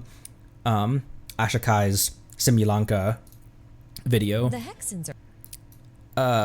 I find it very strange that there's a lot of and also, like, I understand also that you don't mind me waiting to finish, but if I'm just sitting there saying nothing and just wordlessly watching it, it feels like it's not like I'm not offering commentary during it, and that feels weird as well, to just like watch someone else's production but put it on my channel. It's a weird thing that as an artist I feel weird about, and I'm not sure I can really convey that properly in a way that like convey what I'm thinking in proper words. But it's not, because it's not mine, and so if I just let this play from start to finish without saying anything, then it just feels weirder for me as opposed to me providing commentary to it, stopping and commenting on it and stuff like that, which makes it more commentary than just watching someone else's stuff. It's a weird thing. I'm not sure I can convey that properly. It's more me wanting to give as much respect possible to the people who created this, and not just copy paste their video on my channel, which would basically be like almost, to me, feels like trying to make it a market substitute. I know that's not really what it is, but it feels. I feel like I need to break it up with a commentary. Otherwise, I'm just copy pasting their stuff onto my video. I'm not sure a lot of other people feel the same way, but it's something that it's a thought that I've had about like my art and stuff like that. The Hexen Circle. I find it odd that there's a lot of videos out there of people. I reacted to every single character teaser, and I feel like that paints. I feel like that paints a lot of people's opinions on Genshin when they get all of the lore and all of the trailers with no context before experiencing who Furina is, Furina's struggles, who Neuvillette is, the context behind why Nahida, why there's in Nahida's character trailer, in her trailer, when it's the fun Aranara singing with her, and all of a sudden it glitches and flashes to her alone in the cage. And if you had no context with that, because I think we watched that one in between Act 4 and 5, you guys have been champions. You guys have been really good about recommending the correct order in which to experience Genshin's own material. The trailers, the teasers, whether it's the 2D teasers or the character trailers themselves, the story trailers and stuff like that. And then the trailers for the regions and for other stuff like that in order of release, but also in order of how I'm going through the story. I really enjoyed watching Arlecchino's animation after doing the quest, because as I was doing the quest, it set up the mystery of who Clairvy is without me knowing who she is, and the mystery of who Mother was, and kind of going through that slowly. And then the animation felt like a payoff of, oh, now we know that Mother and Clairvy don't make it out of this animation alive. But I really enjoyed watching it that way. I find it weird that a lot of people just canvas all of the trailers in one go, but then they don't really touch the game. And you can consume any media the way you want, but if someone came to me asking the best way to experience Genshin, I definitely would not recommend to watch all of the animations and all of the trailers in one go before you touch the game. Drip feed them in as you progress through the story. And that's one of the reasons that this game has, why I've gotten so into this game, is because I feel like you all set it up in the perfect way to get me hooked. Where I had stuff set up but not spoiled. I had stuff revealed, but not in terms of the reactions like that. There have been a handful of odd spoilery stuff that we experienced in the chats, but in terms of the animations and stuff, you guys have been very helpful on make sure do Neuvillette's story quest in between Act 4 and 5. I would have just saved story quests until after the Fontaine Archon quest, or because Fontaine was already finished by the time I got to it, I would have done all of those before, because they were story quests that were available. Although I think there were prerequisites. Genshin does kind of gatekeep itself well. Not gatekeep, but it does kind of make time gates well in that there are prerequisites. But there is still the way that I went through it, I really enjoy. And it's all thanks to you guys, because you guys know the correct way to watch these and to get the most out of it, where you can hype yourself up, not have stuff be revealed right away. I'm getting irritated with my framing on this. I'm not sure where to put myself. There we go. Anyways, let's hop into this one. This is by Ashikai on YouTube, and it is 4.8's Alice and the Storybook Witches of Simulanka, a Genshin Impact theory. So this one was recommended to me by a bunch of people on Discord and in the chat, in previous chats as well, about being a very good one to recap Simulanka and also offer some spoiler-free theory crafting, not theory crafting, but some spoiler-free theorizing as well from 4.8. So, which was last summer event, which is the one that I skipped right when I got into Genshin. This summer event was the current event that was going on, and I skipped it because I would at the time, if you guys remember, I had barely even started the Liyue Archon quest when this thing was going on. So I definitely wanted to just let's stick in the 1.x stuff, and let's just kind of, I'm okay losing the primos, and I can always watch it later.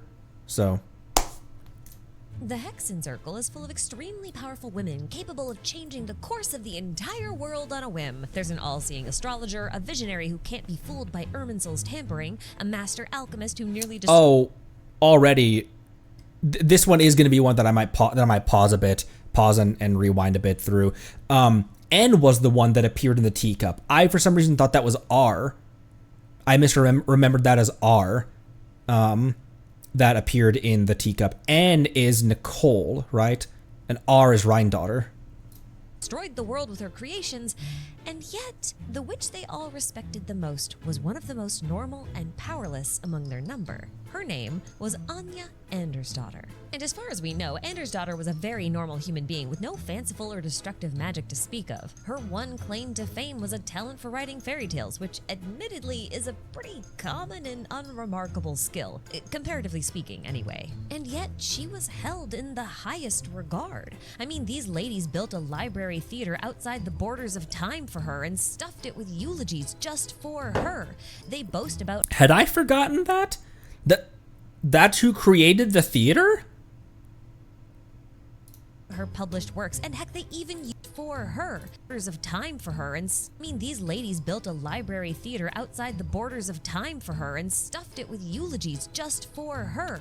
They boast about her published works, and heck, they even use their own magic to bring the worlds within her stories to life. But why were her stories met with such awe and reverence? What was so special about Andersdottir that the others called her talent magic when all she did was write? Well, that's what we're gonna talk about in this video, because there's not, for her, not by her. Yeah, the other mages. Had I been revealed that? Like, had I forgotten that? Or is that the first time hearing of that? I think that out of everything that we learned from the Summertime Scales and Tales event, oh my gosh, the true nature of Anya Andersdottir's magic matters the most. And once you realize what her magic is, you'll start to understand all of the secrets hidden within the pages of Simulanka and what they mean for the future and past of Teyvat. So settle into your favorite little book nook and get comfy. And don't forget that at any time before, during, or after this video, you can find timestamps, spoiler warnings, citations, attributions, and links to related content in the description box, while post-video notes and corrections will be found down in the pinned comment. Now you might want to grab some now. Hi, Yanfei. Also, Nilu is so pretty in her alternate attire. Not that the original attire is bad, but her alternate attire is very, very nice. I hope she comes back soon. I find it fascinating that Shenhe is already speedrunning her rerun because she's coming alongside Skirk. Napkins before we start too, because I'm about to spill some tea and I don't really want to clean it up afterwards. When Alice invited Anya Andersdottir to join the Hexen Circle, her fellow witches did not understand what Alice saw in her. As far as they could tell, Anya didn't have any Okay, also, there was a lot of Albedo lore in previous events as well that I missed out on. Let me throw in my notes. What are some other events with Albedo lore? Because you guys have been saying that I haven't really explored Albedo lore and that kind of stuff. I don't remember where I heard this, if it was in one of these reactions or something. So let me know. So 1.0, Shadows amidst snowstorms, Chalk Prince of the Dragon.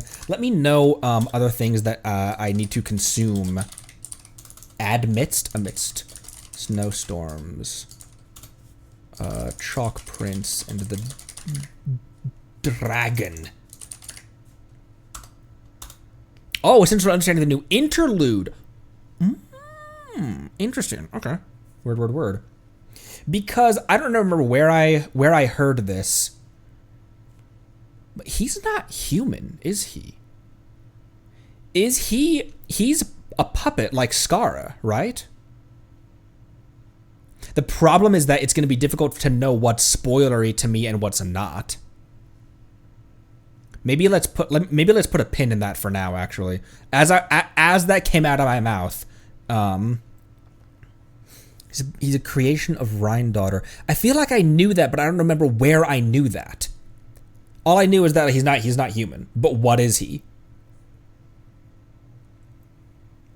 where did we learn that? Did we learn that in a previous event that I'd watched previously during like, because we watched a lot of events during 2.3. We might have I might have learned that when we watched that previously then.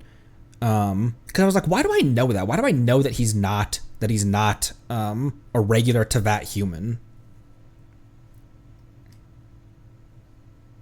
What Alice saw in her. As far as they could tell, Anya didn't have any exceptional magical abilities. She didn't wield fantastic combat powers, nor did she understand the principles of alchemy. And what the hell is that? The stars to peer into the future. She just had an aptitude for writing children's stories, a talent that was neither unique nor exceptional. But I think that Alice believed Anya's stories were the key to furthering the goals of the Hexen Circle. But before we get into that, maybe I should explain what those goals are. So as an organization, the only thing we've really known about the Hexen Circle was that they take part in regular Irminsul explorations. And that's not really a lot of information to work with when it comes to trying to figure out what the goals of this whole organization are. That's something that was revealed in 1.0, wasn't it? That wasn't added that was not added later. About Lisa's voice line. She had her about voice line about Mona, where she's like, I don't really care for Irminsul exploration. And it was an off-the-cuff line that at the time, I'm sure had no context, and you could read that and be like, oh, that was weird. And then later on, now in 5.6, it's like, wow. A drop like that in 1.0, 1.0, day one.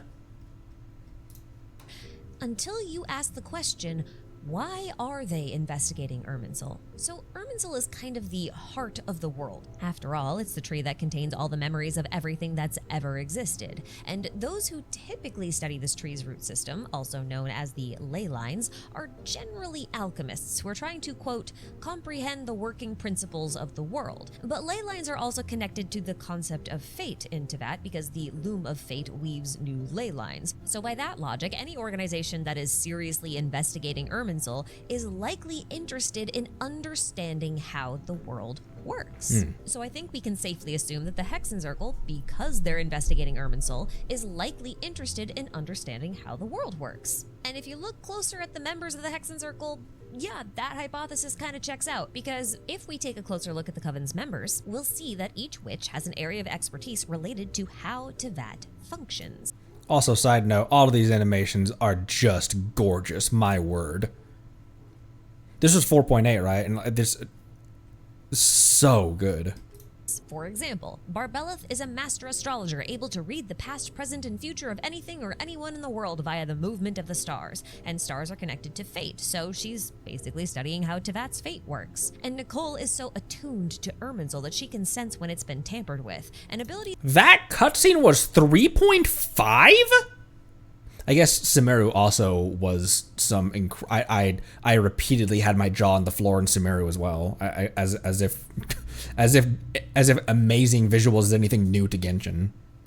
That should be limited to Descenders, by the way. But with her, What I was don't really limited think to she's a Descenders? descendant to Irminsul that she can sense how Teyvat's fate works. And Nicole is so attuned to Irminsul that she can sense when it's been tampered with. An ability that should be limited to Descenders, by the way. Which was interesting because when she talked to us after Skara Control-Alt-Deleted, she said something to the effect of like, I don't know what changed, but something changed, which is interesting because being of Teyvat, theoretically, she was affected by his Alt F4, but not entirely. She still sensed that something had happened. She appears to the world, or like she appears when significant things have happened, and that was definitely a significant thing that happened. It wasn't when Skara, or was it when Ruka Alt F4'd? But one of those two, she's like, I know something happened, but I don't know what. Which is interesting that there was a gray area where because it wasn't she either knows it or she doesn't. It was Skara. It was interesting that it wasn't black and white. She either knows about it or she doesn't, like everyone else in Teyvat. It was a gray area where she's like, I knew something happened, but don't know what. That was such an interesting thing. I still think about that. Such a good story element, such a good plot point, plot device to have. But with her, I don't really think she's a descender. It just feels like she's more of an outside observer, watching how Irminsul literally changes Tevat's reality and proposing new ways to circumvent or prevent those changes. Meanwhile, Alice regularly goes on geologic surveys, documenting any changes in the world over the course of centuries, and then we've got Rhine-daughter, who is a master Conrian alchemist who studies the flow of the ley lines and can use her alchemical knowledge to create life forms using alchemy. And hadn't remembered that. Although actually, unfortunately, unfortunately, I believe I have seen the dual albedo thing in a meme before. using alchemy, an ability that should be limited to gods. And if you think of it this way, that they're all sort of investigating different aspects of the way the world works and trying to pick them apart and dissect them, then boiling their exploits down to Irminsul exploration makes a bit more sense. I mean, what better way to analyze how the world works than by studying its core? Now, you might be wondering what this has to do with Anya's stories, because storybooks and fairy tales seem pretty unrelated to this theme of understanding Was that the world, Lumine's hand? right? Wrong. Was that Lumine's hand putting that little ether down?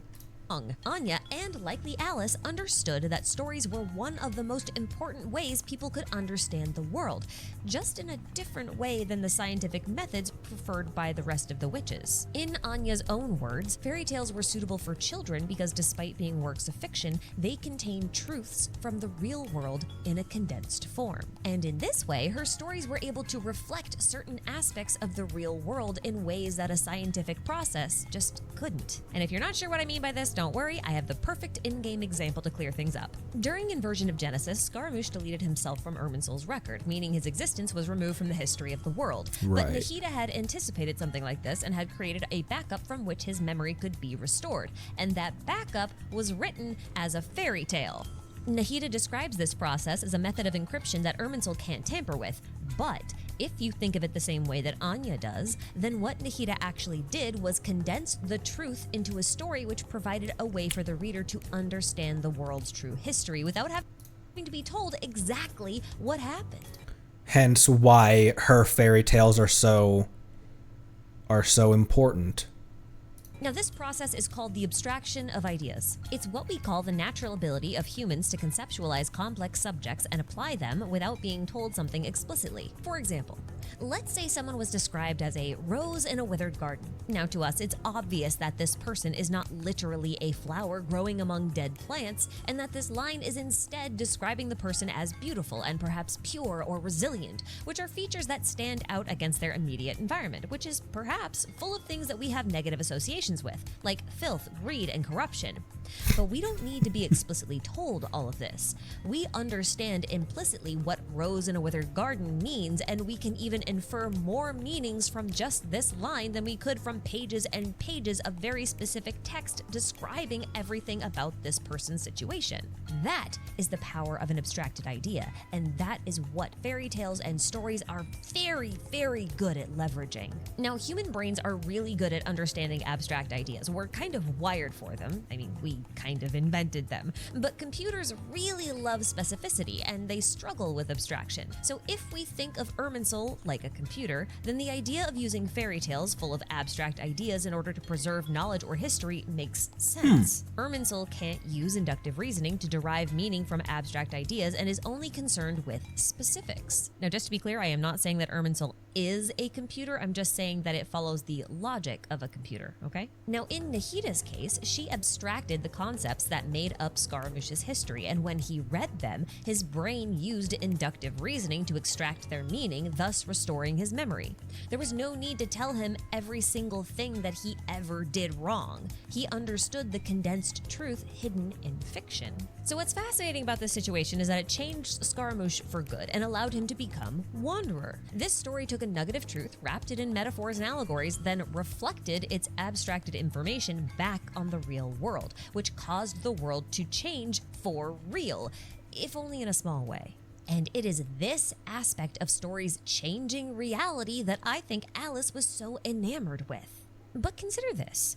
Nahida's fairy tale only contained the story of Scaramouche and thus could only change aspects of the real world that involved him. But what if you did this on a larger scale?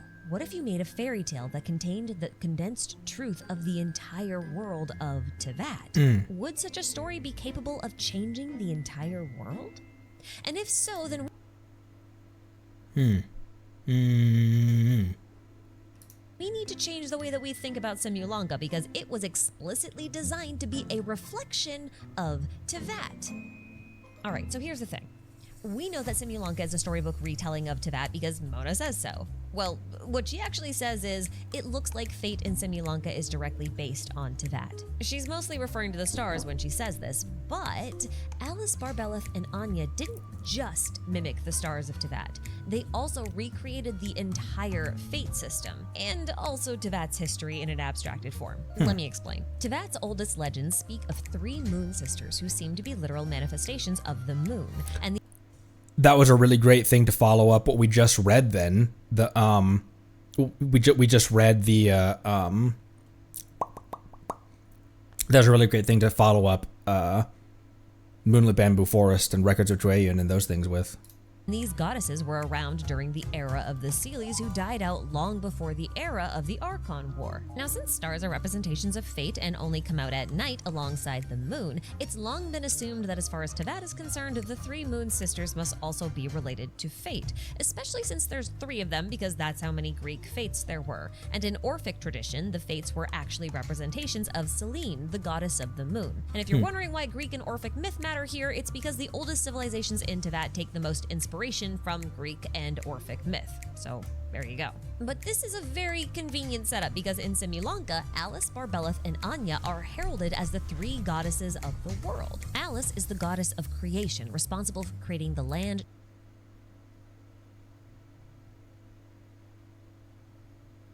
This is safe to watch, right? This one in particular was recommended to me. Trees and all living creatures. Barbeleth hung the stars in the sky, charting the course of the world's fate, and all of their work was based on the literary vision set out by Anya. Regardless, even if it is a theory video will explain the backstory enough for you to grasp what it's talking about. There's going to be some things that I won't be able to glean as well because I didn't play it, but it has been doing a good job of giving the backstory on it. Wrote the blueprints for the entire world with her trusty quill and ink bottle. And the best part about this triplicate goddess setup is that each of the respective roles of the 3 witches match perfectly with the roles of the Greek fates, also known as the Moirai, which is what I'm going to call them from here on out so we don't get confused. You probably already know this, but in Greek mythology, the 3 Moirai were responsible for deciding the lives of mortals, the circumstances of their birth, the length and challenges of their life, and the circumstances of their death. I'll be honest, the one of the first times I heard about the Sister of Fate was from the original God of War games. I really didn't go deep on the how the IRL Greek mythology. That's how you would put that. And they did this by quite literally weaving human lives as if they were threads. Clotho was the one responsible for spinning the thread of life and thus governed over the circumstances of birth. This should be the equivalent of Alice, since Alice was the one to bring life to Simulanka. This also kind of makes her the goddess of beginnings, which I think really suits her chaotic nature because she's all about potential and possibilities. Lachesis measured the thread of life that Clotho spun and was thus known as the allotter. This should be Barbeleth's role because she governs over the course of each person's story and ensures that they stick to their predetermined path. And she does this via the star map of the sky as well as the oracle pillars and magic threads on the ground, which we're gonna come back to in a bit. And finally, we have Atropos, the one who decided when the thread was cut and therefore when and how a person would die. Now this should be Anya, since she's the one who decides the fate of all life in Simulanka. She's the one who decides how the stories end. Now the neat thing about these parallels is that the witches also use threads to weave fate, just like the Moirai, and in 2 ways, I might add. But let's start with the most obvious one. In Constellation Metropole, magic thread is strung between oracle pillars, which are used to pray to the goddess of prophecy, who is Barbeleth. These pillars and threads are used as a sort of guardrail system to help the people of Constellation Metropole stay on the right path. Accidentally step off a cliff? Well, don't worry, this protection magic will kick in and prevent you from meeting an ending that was not destined for you. Literally a physical manifestation of the system of fate in action. Now, you might be a little confused about this because Barbelith is supposed to govern the stars, and so the stars should be fate, right? So what are these pillars and strings for then? Well, I'm glad you asked. If you did the narrator's quest, you might recall that in order to read the history of each of the 3 families, we had to raise oracle pillars up from underground, and then we had to weave the thread between them in a very specific pattern that looked just like a constellation. And that would mean that the oracle pillars are a reflection of the stars in the sky, That's a while primo the gem. thread is the path that you draw between the stars to make a constellation. But if they're on the ground, then these threads might actually be representing the ley lines. See, Tevat's current ley Oh, that would make sense. Because the ley lines are outcrops of Irminsul, aren't they? lines make up the root system of Irminsul, and Irminsul contains the I should have waited 4 seconds in the video. memory of the entire world. And if you played the Bedtime Story Archon quest, you might recall that the job of the Loom of Fate was to weave new ley lines, Right. thus changing the memory of the world and rewriting its fate. And since we know fate is written in the stars, so to speak, we can only assume that these two systems directly impact each other. In fact, Layla even teased this idea back in the Parade of Providence event.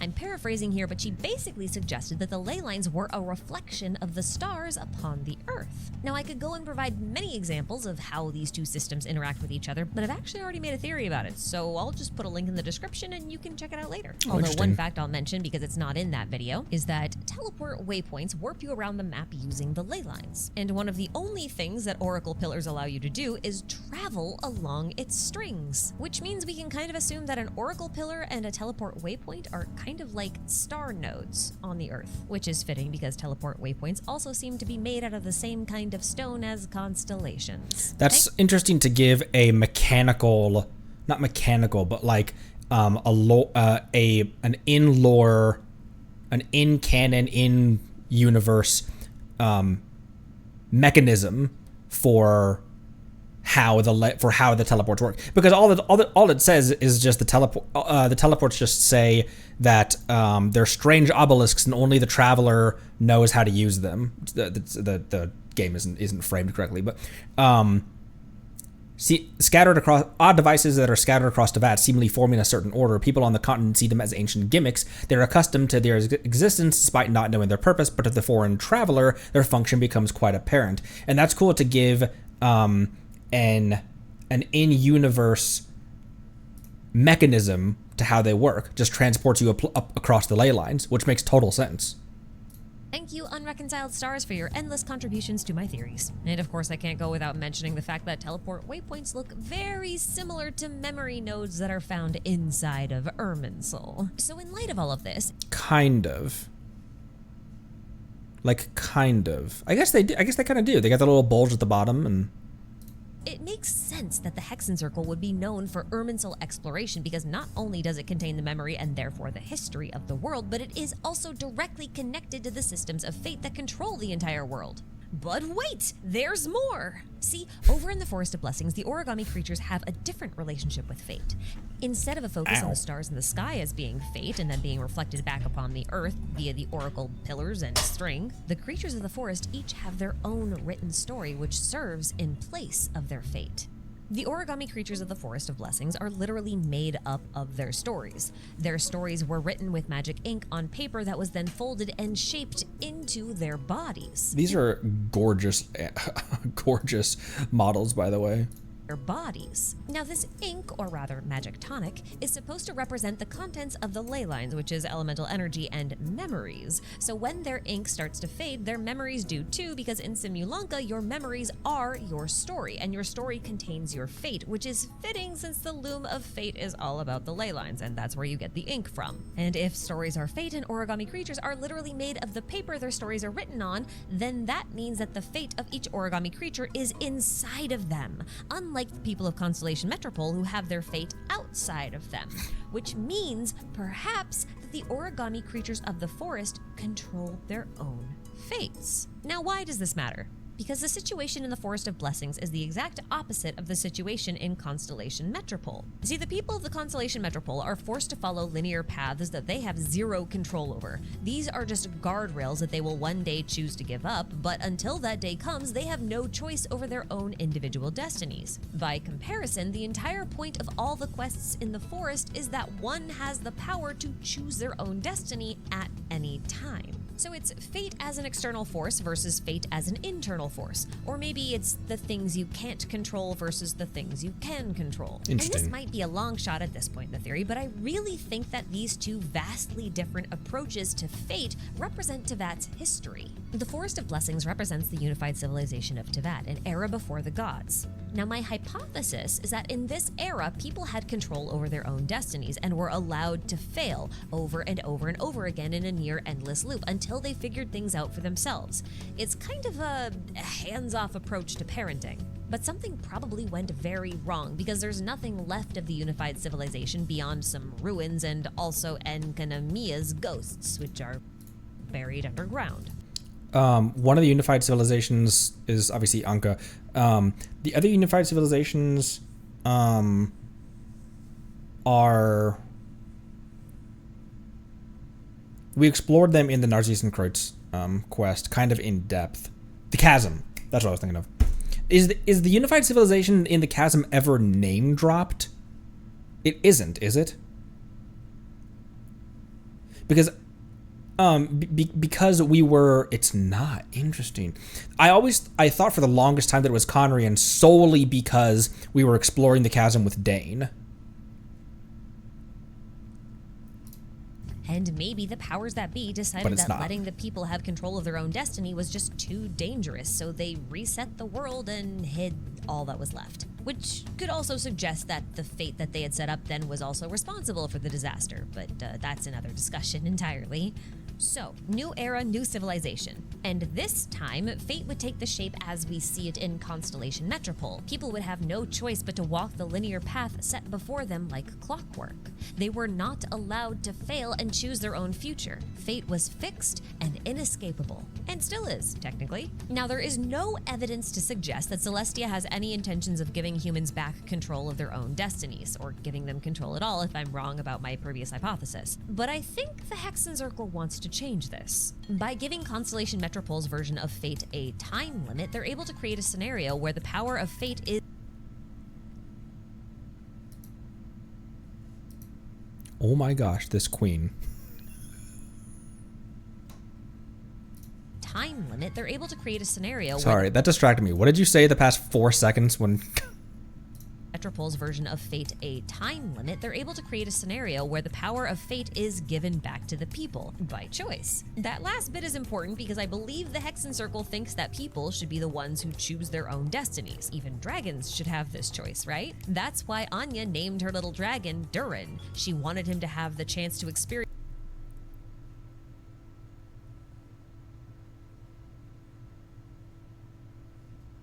round head. Oh, this is where we got Mustache Navia from? experience the ending that dragons should have this choice, right? That's why Anya named her little dragon Durin. She wanted him to have the chance to experience the ending that he had originally wanted for himself in Tevat, not the one set into motion by someone else. Durin only ever wanted to play with the others and make friends. He never wanted to hurt anybody, and Simulanka gave Durin the chance to experience what that would be like. So with all that said, is it such a stretch to say that the Hexenzirkel wants this freedom for Tevat, and that's why they ended up being allies with Venti, the god of freedom, who deals with ballads and stories of the past, present, and future? Vanessa? Because if so, then the idea of freeing people from fate is why the Hexenzirkel are using so many different methods to try and understand the inner workings of the world. If they understand how it works, then they can figure out how to change it. And judging by Simulanka, I think they've figured things out. And I think the findings of their experiments are the reason why Alice has been sending us on prophetic summer adventures for the last 4 years. Slowly but surely. Oh, every summer event is... That's right, because you guys met Alice at even in the beach thing. Didn't you? Huh. I don't think I hadn't connected that at all, actually, during 1.6. Huh. And yeah, and they always foreshadowed the next nation. Surely, she's been showing us the truth of this world. Stick with me for a bit because this gets complicated. For a fairy tale world like Simulanka, the concept of history, or rather time, is represented by a book, wherein each page is a moment of the present, at least according to Alice. For a world like Tevat, the equivalent of the book would be Irminsul. Now, if you were to say alter a couple of words on one page of the book, then those words could alter the meaning of all the pages that came before and all of the pages that came afterwards. It's kind of like how we believed Durin was an evil dragon because he was destroying the world, and during the time he was doing all that kind of stuff, he was an evil dragon for all During the time he was doing that? intents and purposes. But after we learned more about him in the present, we realized that he didn't actually want to hurt anyone and wasn't evil at all. That retroactively changes the meanings of his previous actions and reframes him as a different character. Or perhaps you could say— I haven't completed a lot of Mondstadt stuff. Durin, I don't think I've heard a lot about other than just that his name exists. Because I haven't completed the Dragon Spine stuff. I haven't completed a lot of this, like some of the big side quests in Mondstadt and Liyue. Your one thought would echo throughout time. And I think this is how Irminsul tampering works. Change one moment, one page, and then there's a ripple effect throughout the rest of the book that changes the entire world. But if a book Like represents Ruka. the time of the world within its pages, then the space outside of the book should be a space outside of time, right? Well, Wolfie says that the Imaginarium Theater's library is the, quote, room before the story begins and after the story ends, and that's why the guests have all the time they need. And this paints the library as existing outside of time, since it exists outside of the books which represent time. And if this is true of Simulanka, and the Book of Simulanka is a reflection of the Irminsul Huh.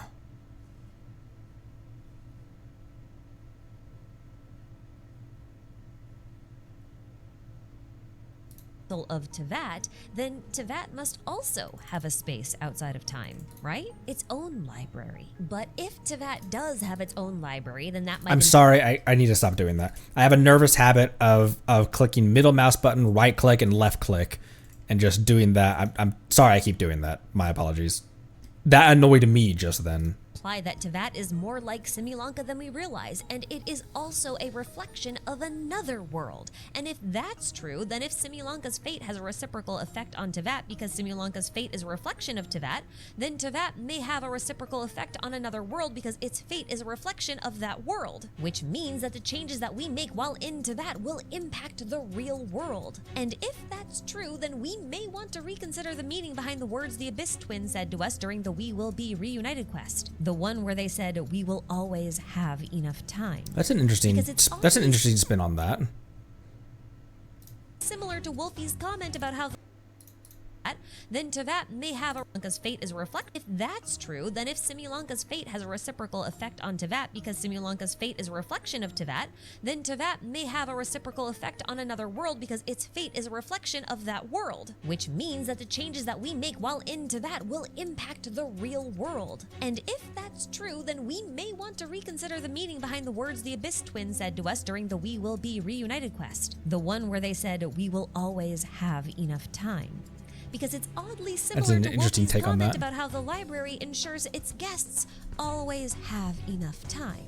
And you know what? I actually think there's enough evidence to support this theory that Tevat is a book within a library located in the real world somewhere. See, this interaction with Wolfie reminded me of this one route from Kaya's Hangout where he quotes Shakespeare saying, I haven't done Kai's Hangout. Have I gotten the gist of the Simulanka?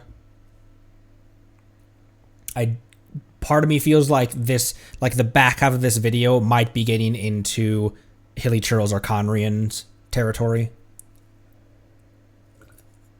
Because I want context and I want to understand lore and that kind of stuff, but I don't want Hilly Churl's Arconrians. The video does assume you played Simulanka. I just wanted something that kind of was a recap and then also an expansion at the same time. This was the perfect video for that. Mualani is a surf. Mualani is not a surfboard. She has a surfboard, but she herself is a sea dragon leviathan. That's an old joke. I can't remember. Oh, it was during Lantern Rite. I wanted to know she is a surfboard. It was during Lantern Rite that I, yeah, maybe we end it here, and then there might be some stuff. I don't know. But do you need a surfboard? I would love to pull on Mualani Banner. I don't know when she's going to come back. Frankly, I was surprised that Mavuika was coming back right now. I thought they would wait for, because the next patch is 5.7, correct? I was kind of thinking that Mavuika would be back 5.8, right before 6.0. So, anyways, we didn't watch the Sumeru trailer, which is this thing, right? It's 41 seconds. We did not watch this. But the Overture teaser for Fontaine we did watch, where Arlecchino pushes over the cardboard cutouts of Linnea and Lynette. We did watch that. It was before 3.0. How did we never watch this? Everything in this world runs in a loop. As for the truth, that's on you to find out. Typical.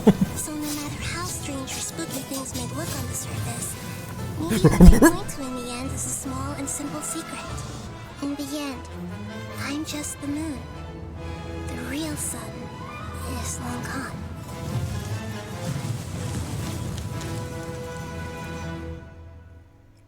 Damn.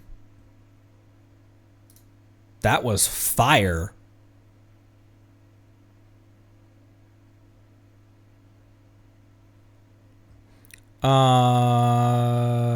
Also, Nilo is so cute, dude. Let's hop into the end of all next for my next act. This is by Hanabi Network on YouTube. Also, you know what I didn't do? It's oddly similar. I'm going to sub, but I'm going to have no notifications because I don't want to be notified when she drops a new video, like the reason why Mualani is a sea dragon leviathan. The reason why that joke that came out, that Mualani is a sea dragon leviathan. And also, if anyone has not played Subnautica, this is what I'm referring to when I make that joke.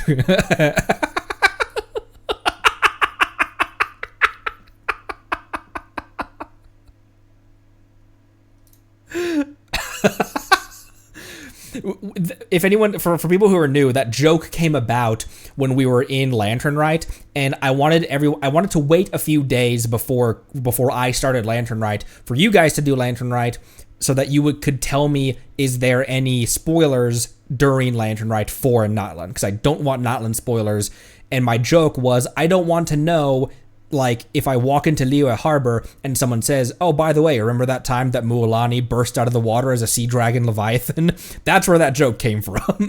So that's always my code word for spoilers, that Mualani is a sea dragon. All right, End of All by Hanabi Network.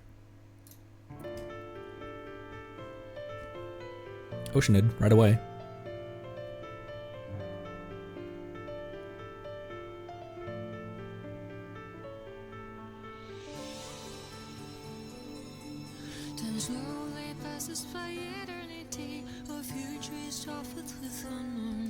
Where are we getting so confused? This our new beginning. Is this? Who is this?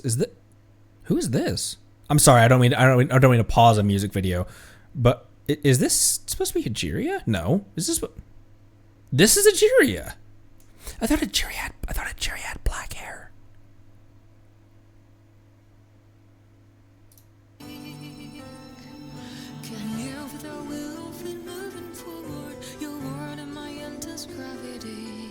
Beyond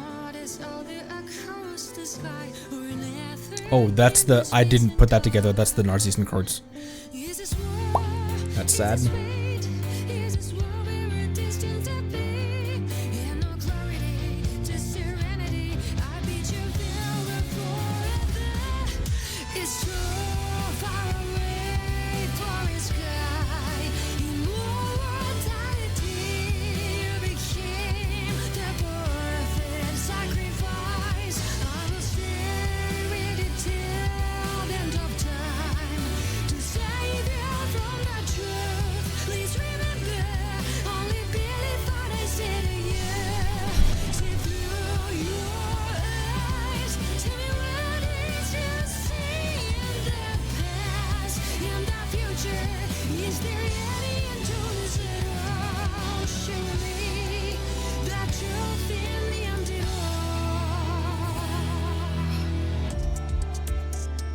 Oh my gosh, it reminded me so much just now of the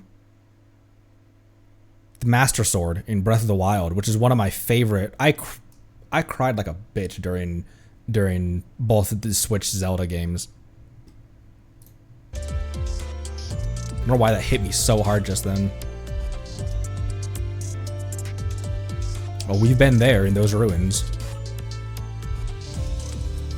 And we've been a lot of the areas that we've seen in this.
Holy shit. I'll leave it on the credits for a second. Whew.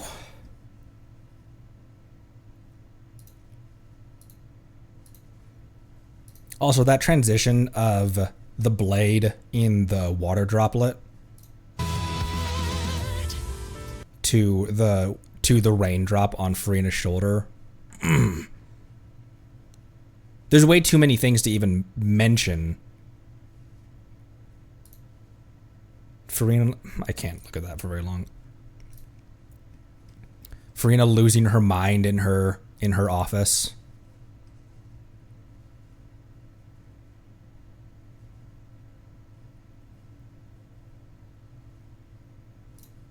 Also, look at all of this, man. Make sure you support creators like this. You know what I mean? It's often it's the subs and the likes and the views and that kind of stuff. Yeah, it can be easily seen as just numbers. But the more that people boost those numbers up, the more you like and subscribe to these kinds of creators, the more it shows that they're doing a good job, and the more it will encourage them to make more stuff like this. And as well, if they're monetized, 1.7 million views, and that kind of stuff, they're monetized, that money can give them the space and the ability to create more stuff as well.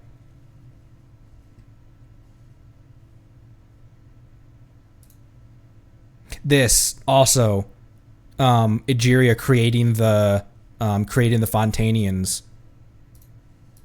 These were parts of... And this is the sword from the statue as well. People are so talented, man. This was a beautiful recap of this entire region.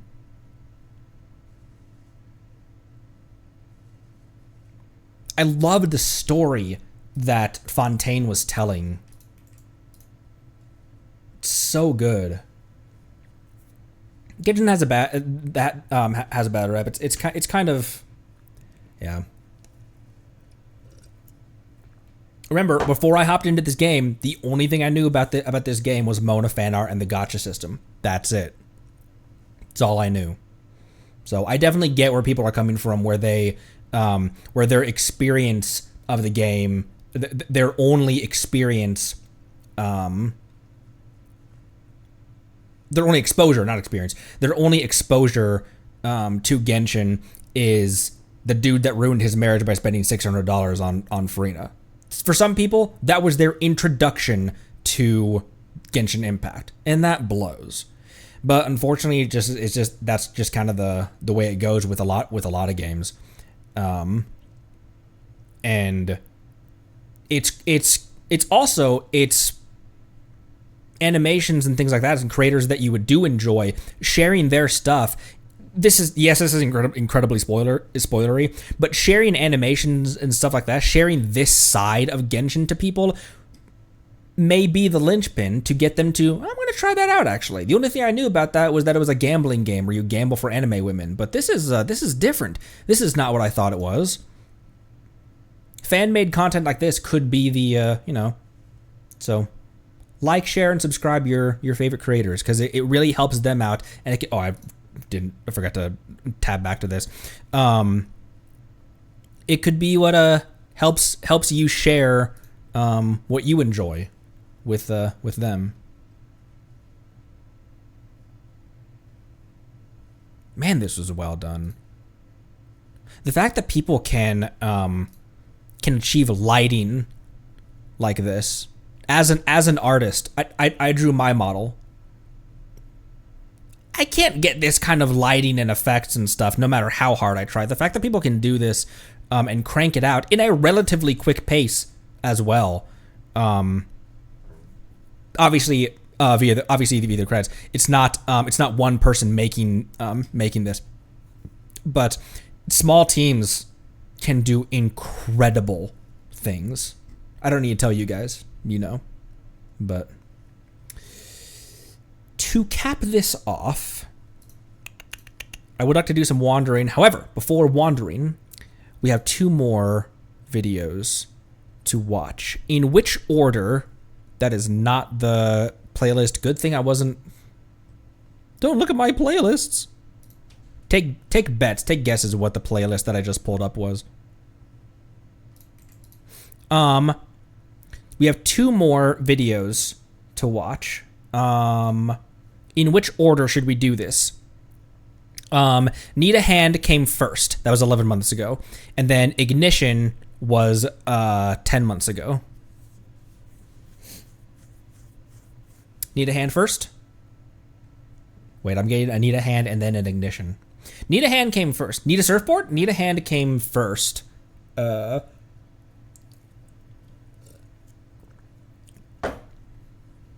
Ignition last. Need a hand, need a surfboard? Okay. Let's watch these 2, and then I'd like to wander and explore in Genshin for just a little bit, and then we will end. And Natlan will be on Monday.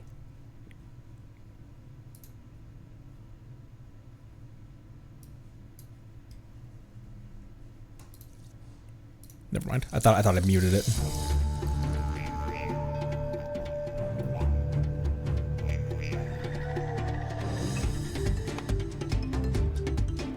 I've seen that in promo art, that town.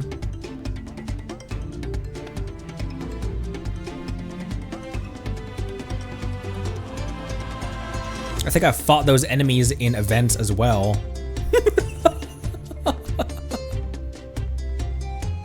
Oh, it's Milani!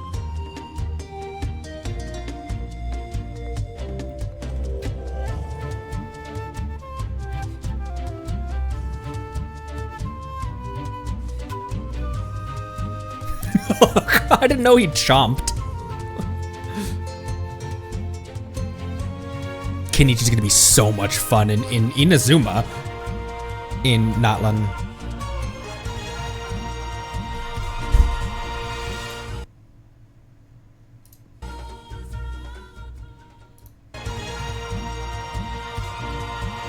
What did he just do with that thing? Okay, he like opened it. Sorry, my wife just scared the shit out of me. Hi. I just need to say hi, sorry. Oh, hi. Hi. I was gonna silently slip you a kiss and then run out. Oh. Word.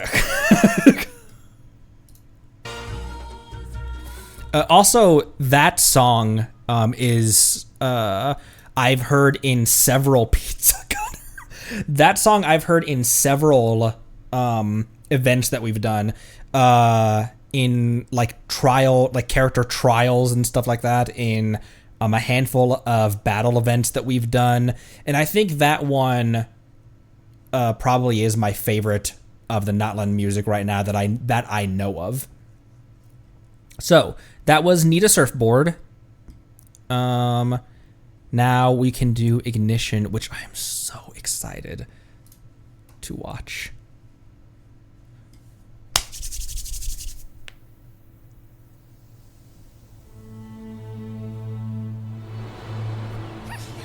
Ready? Let's go! Attention, please! Kachina will now release the ball to promote the upcoming tournament. Huh? Gotta get a photo to remember it. Hey, that's too close. Huh? Oh, great. And No! Too far!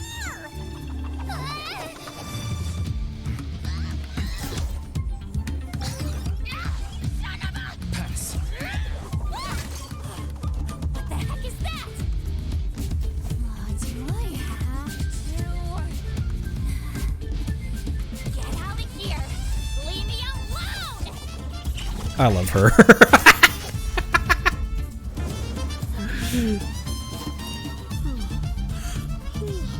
It's that time of year again. Oh, that's why you told me to summon her in a tree. The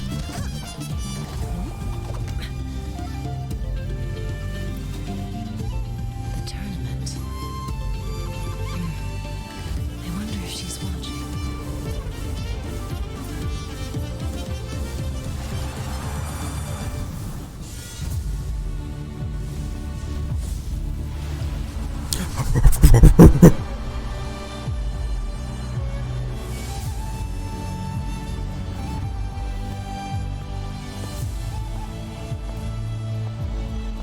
The tournament will soon begin. My dear friends, take your positions. Embrace your competitive spirit and give your all. They've got a whole coliseum up in here. This battle is for winners only. The champion will take all.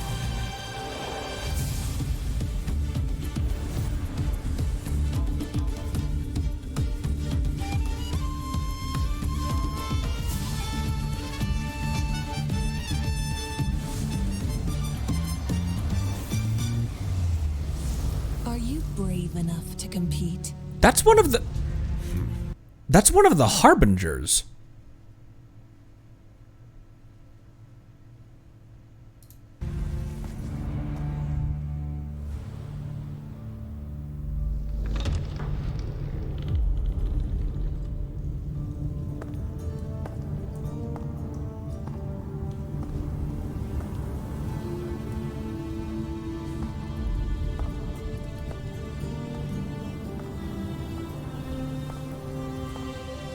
Wait, is Mavuika in bed with the Fatui in this Archon quest?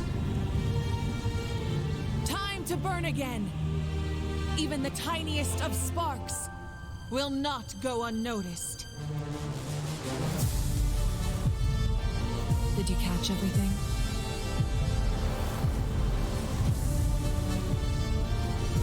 Listen to this music.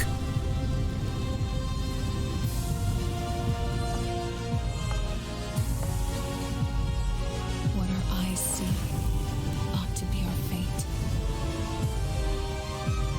But now, close your eyes and feel. For with our blood, we will forge our true fate. Ooh, that ending note reminded me of, the ending note reminded me of the beginning note for Horizon Zero Dawn. I really enjoyed Horizon Zero Dawn. It is not a perfect game. I don't think it's in my top games I've ever played, but I loved playing that game. I didn't get into Zero West. I didn't get into Forbidden West that well.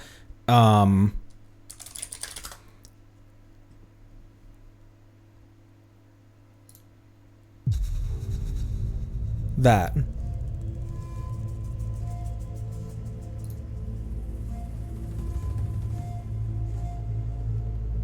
Really reminded me of it.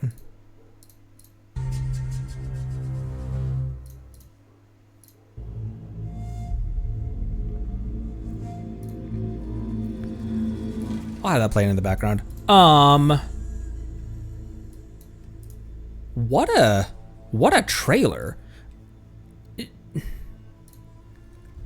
He's one of the Harbingers. I recognize him from the Winter's Night trailer, which I've watched so many times. I recognize him from the Winter's Night trailer.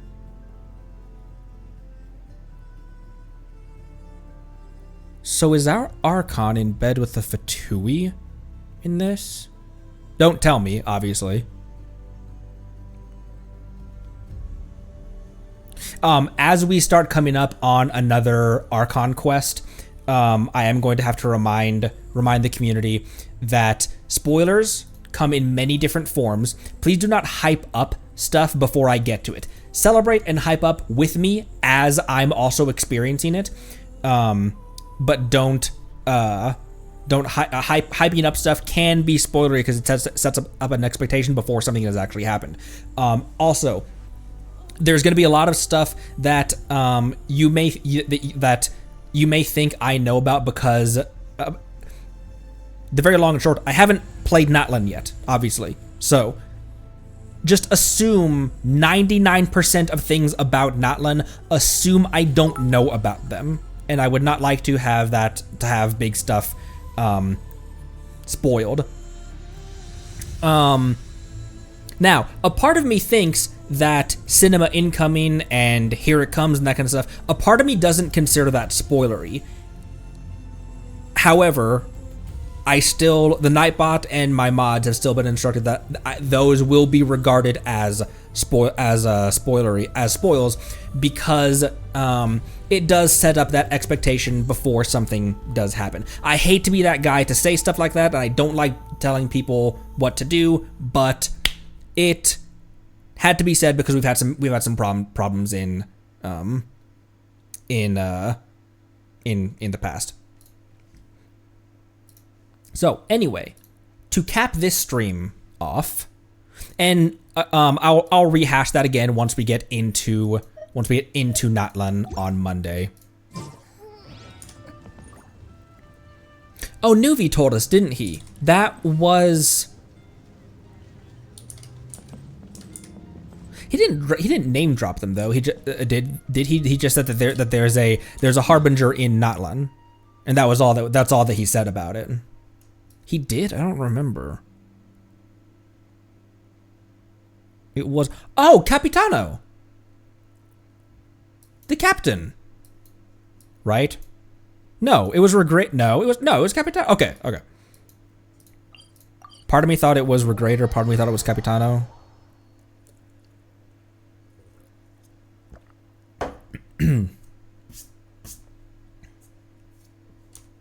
When do I get to kill the doctor with my Kale? Add Astro. Boop. Miko was the first one to name Capitan. That's hilarious. I know you said Regrator, but I read that as Refrigerator. Refrigerator, the big bad banker. Oh yeah, one of the few harbingers that Arle has respect for, which is interesting. Which that's obviously safe to listen to because she's a 4.x character. She's 4.4 that she released, right? Because she obviously didn't release 5.2 with the 4.6 play. Oh, that's much later than I thought she was. Wait, 4.6. That was the ending of Narcissus Kreuz, wasn't it? The Doctor. He is very powerful, and that power comes with a high level of responsibility. However, I believe him to be someone worthy of respect, independent of the power he holds. Which is an interesting assessment of a harbinger. Oh, 4.6. Remuria was 4.6. I knew that it was one of the two. It was I honestly, it's not that I knew it was one of the two. I just wasn't sure. I full on thought that but I knew that she came out alongside one of those big Fontaine quests, whether it was, or I thought it was Narcissus Kreuz, but it was Remuria, wasn't it? Coming from Arle, yeah. She also has respect for Fair Lady, for Signora. She and Piero were the... We listened to these before, but it's always nice to hear her voice. She and Piero were the first harbingers I became acquainted with. Her prideful attitude when she first visited the House of the Hearth failed to earn her many friends among the children. Subsequent visits were accompanied by gifts, and the stately claim that those who dislike me shall receive none. The children quickly learned how to play pretend, and she in turn basked in their attention, superficial though it may have been.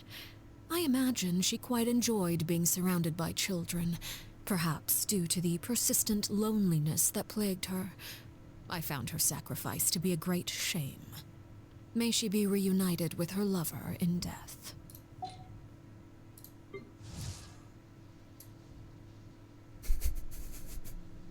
It's not just me, right? Raiden kind of has a head empty expression. She kind of looks confused 24/7.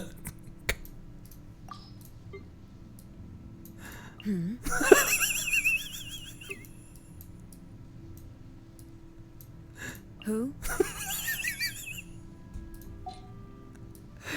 Raiden just kind of has that that absent look about her sometimes.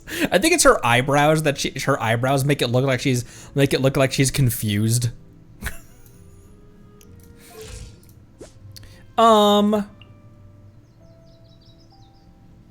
Primarily in rebuilding. So I actually did hop in a little, and you guys told me to do that. I actually did hop into the Akasha Network thing, and it's been a really good thing to contextualize my builds, because I hadn't realized that Arlecchino was rocking 1200 defense until I put it up on the little graph that really contextualized how unbalanced my Arlecchino build is, and she still hits 140 with a Mona bubble for a C0 Arle. She's pretty good, but she can be way nastier just with a little bit of work. This is how my Arle is looking right now. Oh my gosh, these fucking ads. Let me go back to this real quick before just in case this window goes full on. I'm gonna reveal your username. So this is how my Arle build is looking. I've always seen these in the Discord, and I never asked anyone in full, like, how do you do these? Also, the team that it puts her with, what is this team based on? Because I can see her being with Kazuha, but I guess for Shred and Buff, they have Shilonen and Bennett here. I do my best damage with her by vaping, but I think that's probably because I don't have any really exceptional cryo characters. Raw Pyro, I guess so. And then also, I guess it's giving resonance for Arle plus Benny, and it's also assuming that Xilonen is built as well, because my Xilonen can't tread or heal that well because she's stuck at level 40 because we haven't gotten to Notland yet. It's a mono team because she has low EM.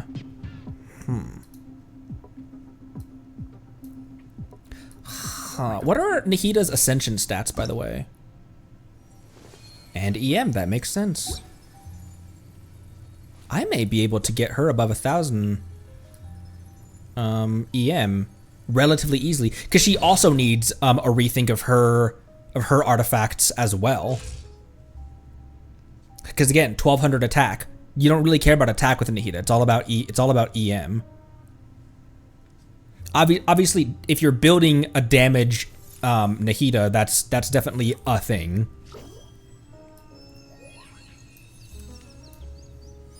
Who else? Navia as well could use some better rolls. She's rocking 1,900 in attack here. What's the Akasha have to say about her?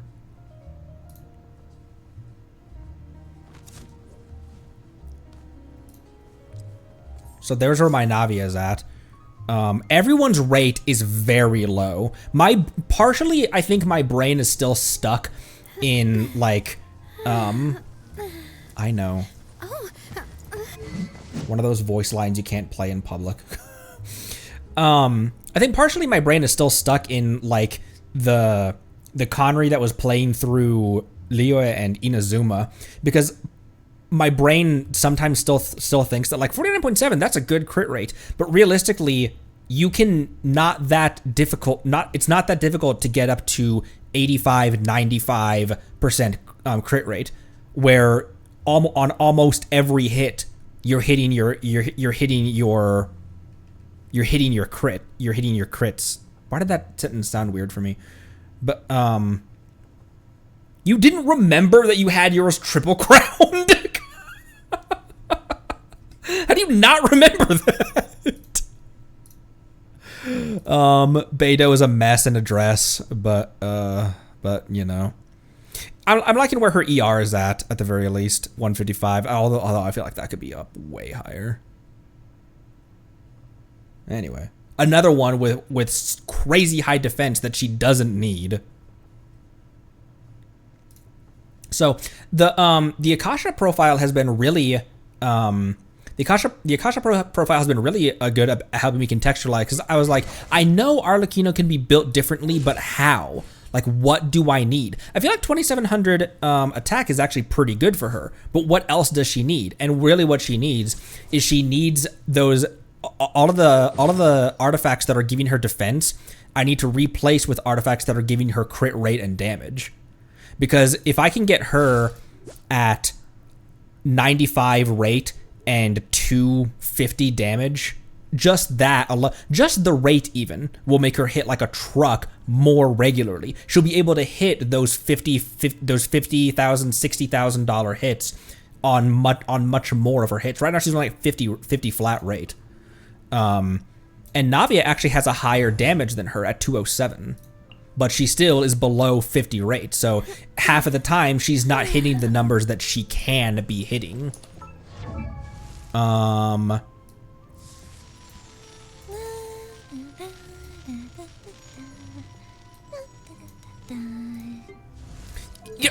Excuse me. Excuse me. Yeah, and she's also not on pyro damage as well. She's on just a regular attack one, which pyro damage is preferred. I think the going consensus is that between pyro damage and attack for your goblet, pyro damage is better. But if you have an attack goblet with better crit stats, then use that one. But if you have an attack and a pyro goblet with the same substats, then use the pyro one.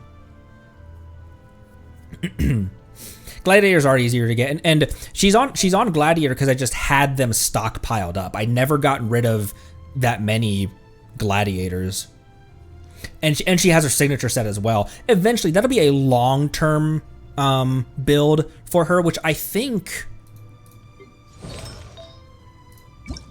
Xinyan was the one that was my holding tank for Arle's signature set.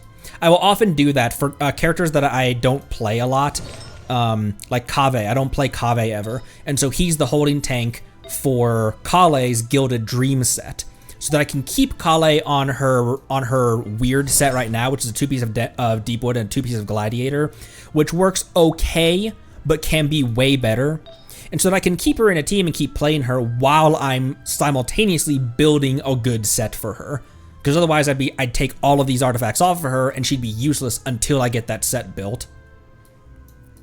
I do that for I started doing this too. Yeah, because it especially if you don't have a lot of characters, you can't really do that. But Amber was the holding tank for, as you can see, she's right now on Shimenawa's. So Amber is the holding tank for Yoimiya's set. Right now, Yoimiya and Yanfei just kind of exchange, they exchange artifacts.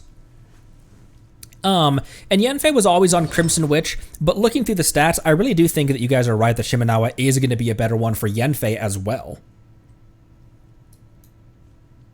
We're at 3 hours right now. I'm going to use the restroom real quick, and then we'll get back. I want to explore and wander a little bit before we end off. So I'll be right back. Oh, it depends on the team? Oh, that makes... Okay.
No, I wasn't trying to hit that kid. Oh, maybe, do you guys want to see the game? Yes or no? Where do I want to wander? Where do I want to wander right now? What is this? Oh, May's done. I don't want to see the game. Question, interested in, what do I think of the Fatigue group? More the good people, the bad people? Definitely more of a gray zone. I feel like I feel like Tevat would see them more as, I feel like all of the protagonists would and do see them as more of antagonists because of stealing the Gnosis and stuff like that. However, it feels like the further we get in the game, the Gnosis are more... Not only are the Gnosis more MacGuffins, like it almost every single Gnosis has been given away willingly, except for Ventis, and even that has a giant question mark on it. And often they're often they're given up with Miko and Nahida and Nuvi. And Zhongli. No, wait, they were all given up as part of agreements, as part of contracts. Not even just willingly, like, go ahead, take it, please. Like they were cornered or something and they gave it up willingly. No, it was given up as part of a mutual agreement. So it really seems like the Gnosis may not be as powerful as the rest of Tevat thinks they are. And not only that, but Harbingers like Arle and Child prove that not everyone in the organization is heartless. And then there's just the regular grunts. There's regular grunts that are obviously like those Fatui that we killed in Sumeru during Jet's quest. They're just regular people.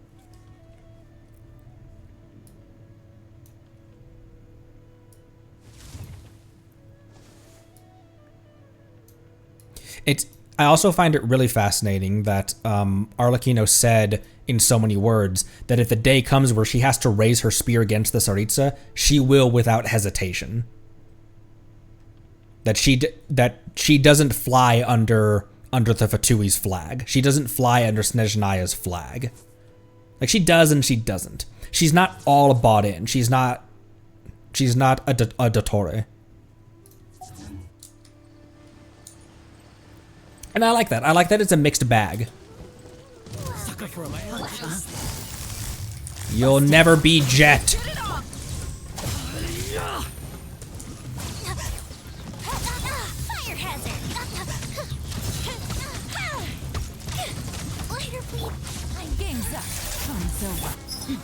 Did she say later, please? Is that what you and Mia just said? Someone was trying to kill her and she was like, later, please.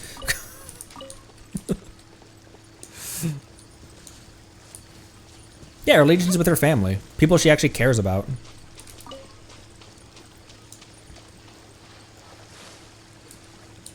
R&R needs a hand. He's getting further and further. Quietly now. That was probably horrible to listen to, which is something that leaves my mouth frequently.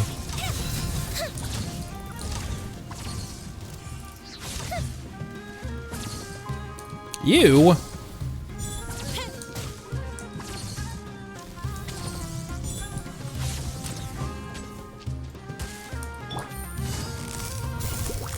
Busted. You have artifacts, right, Yoimiya? You have artifacts. What are you doing?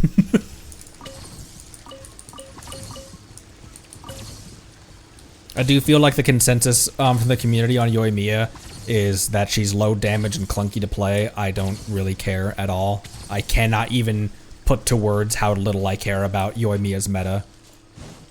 She's fun in every sense of the word. Her personality is fun. I like her playstyle. Although I can totally see why someone wouldn't like her playstyle, because being locked into the full attack string in order to do any like respectable damage is ridiculous.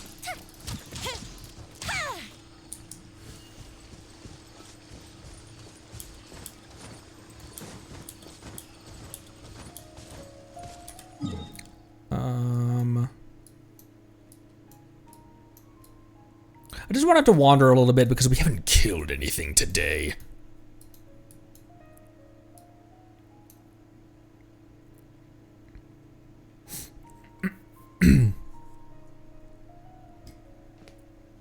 Ruined Serpent and Electro Oceanid, that makes sense. I think I would probably take Yanfei over Yoimiya though, because Yoimiya just fires arrows and Yanfei's firebolts are heat-seeking. Yenfei was always my DPS when fighting Electro Oceanid, actually.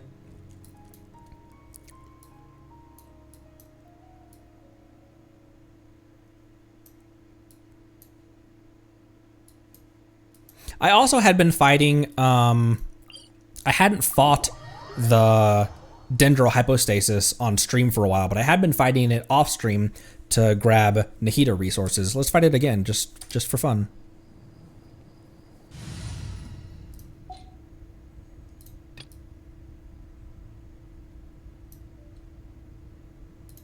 This team. An insurmountable problem, I presume? Indeed, it is as you have guessed. Get you just a little more HP there.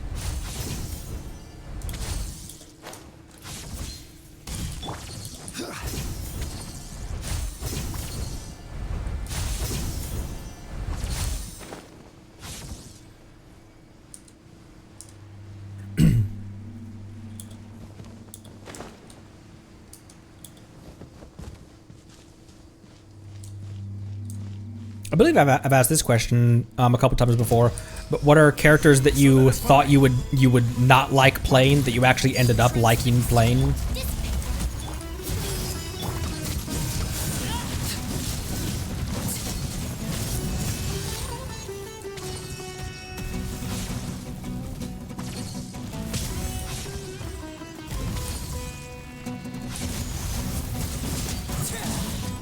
Was a little early on that.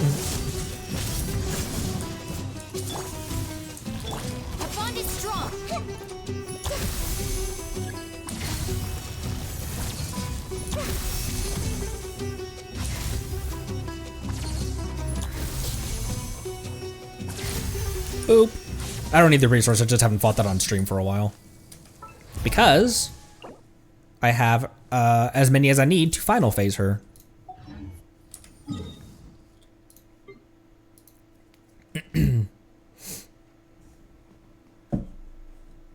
Oh my gosh, what the heck just happened? There we go.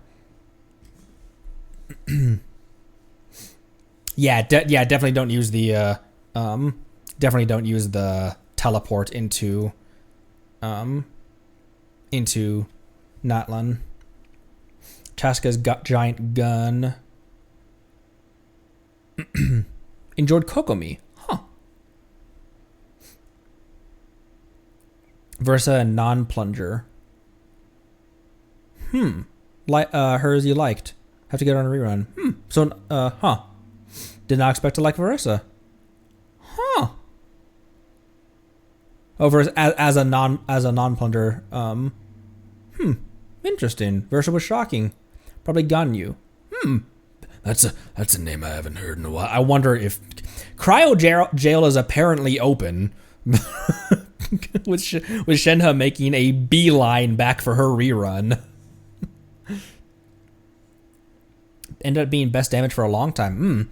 Ganyu was one of the original, maybe not one of the original big DPSs, but she was an old DPS that has long since been power crept, but is still fun to play, it feels like. I've played her in theater, and I enjoyed the experience. Chef and Skirk. Skirk.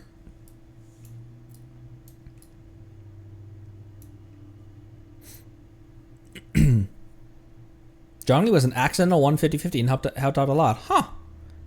Yeah, I've gotten so spoiled by... Here's what I've been spoiled by. I've been spoiled by Zhongli's shield, and I've been spoiled by Xilonin's climbing. Every time I see a cliff, I'm just like, why do I have to climb this? Why can't I just... I'm definitely going to pull for Skirk. And then, bro, Mavika's immediately after... I was kind of wanted to save up for whenever Sitlali came back around. But, those are two that I definitely... maybe I should get out of this arena before that thing comes back. Oh, I didn't grab the resource, though, so...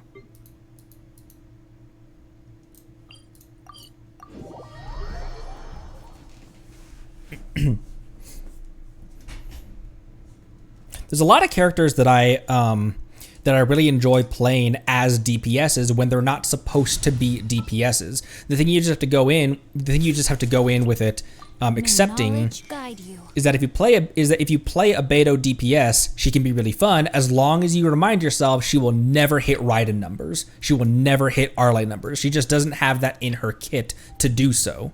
But as long as you remember that, they can be fun.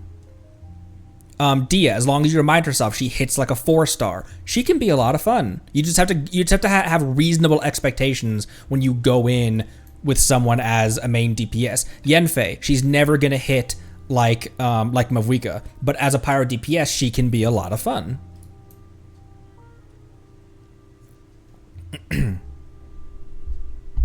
Yeah, Mavuika somehow power up the DPS and exploration rate at the same time. Because I'd forgotten until that event that we did where we grabbed coins with 4 Mavuikas running around the field. I'd forgotten that the bike can fly.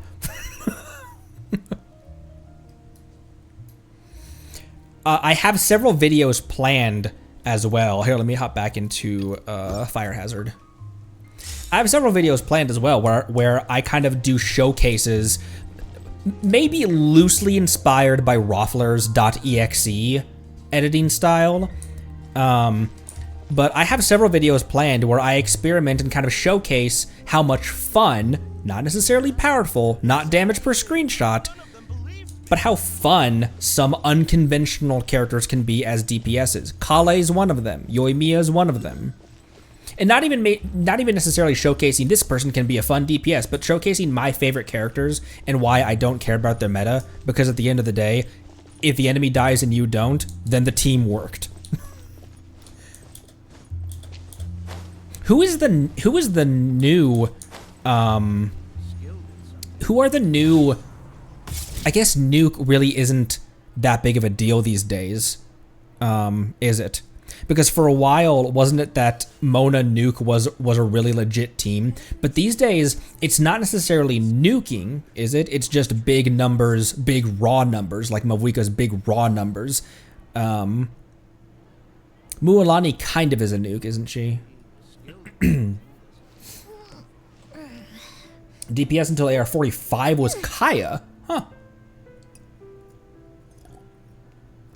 Mavuika is a nuke. Because I feel like Arle isn't a nuke, she just does... Nah, that's not true. Because C6 Arle can one-shot for 3 million damage with her burst when she's C6'd.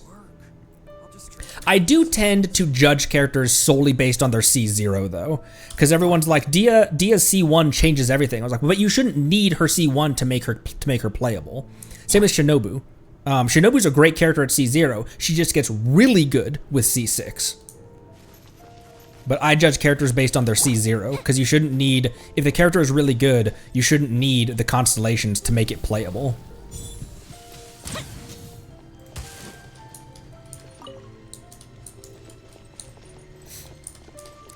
Have Dia C3 and still don't like her, fair enough. Mavuika has your all-time record. What are your all-time records? It's hard because the record it shows you, where does it even show that as well? But the record it shows you includes trials and stuff. And so I'm sure my record is, 500,000, but it was in a 6 million with who, Phoenix? I'm dying to know who. Navi at 450. My Navia hits 118, 4 million with Mavuika. Purveyor of Punishment? But I'm sure that my record was in a trial. It was probably Mavuika's trial, actually. Wonders of the World, Purveyor of Punishment. Wonders of the World.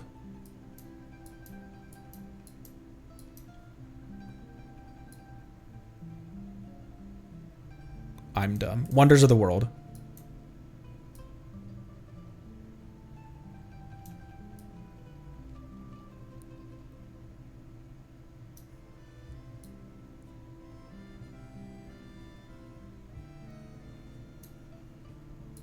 Is it at the top? Is it towards the top or is it towards the bottom?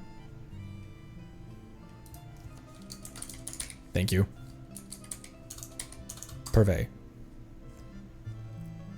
Oh, my record's only 276? Really? That, and I guarantee that was either in Arle's demo or Mavuika's demo. Because when I think about it, maybe Mualani? However, I don't remember who they paired in Mualani's team. But as far as damage, as far as screenshot damage, because Neuvillette also does really good damage, but his is drip fed over time. He just does really good consistent damage he does consistent damage over time. In theater, even with the shit team I was pairing him with, he was still hitting for like 15,000, 20,000 per tick.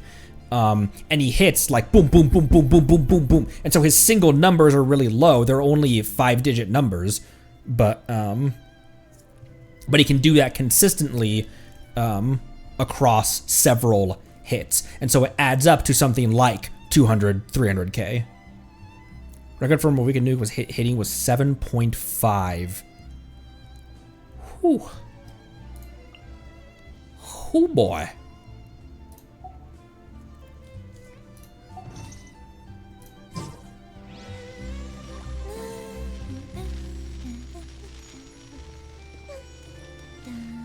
Part of it also is I really like playing characters that I like their personality as well. I like their character. And so I will put up with some shit kit because I like the character.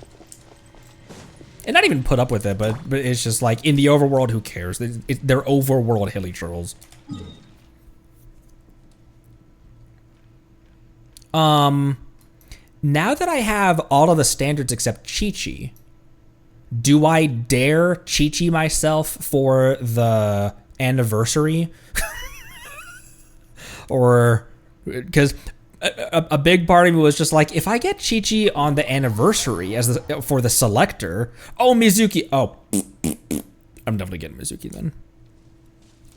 I'd forgotten about Mizuki, because if Chi-Chi was my last standard to grab, I'd be like, I'm just gonna get one on standard, so that maybe that will let the gacha gods know that oh, he already has one. He already has one. Are you kidding me, Connery? Quietly now. Things are about to get with me. Yelan does kind of carry the damage in this team, though. Maybe not carry the damage necessarily, but I'm very happy with where my Yelan's built right now. She can come up a lot, but I'm okay with how she hits, because she fires 3 dice at a time, and each dice on a non-crit hits for around 5k, 4,500 to 5k on a non-crit, and so that's 15,000 damage, and she fires them like that quick, like pretty much 1 per second ish.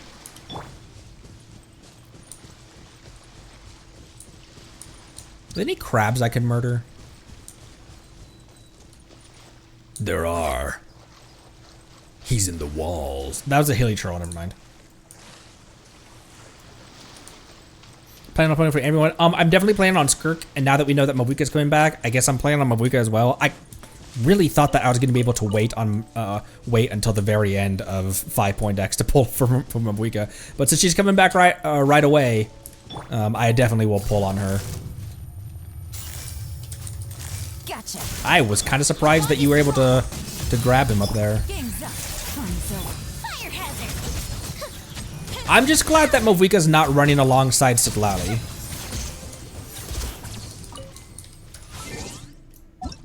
Because Tsundere Grandma is a must-have for me. I haven't even met her, but just her animations, she's so cute.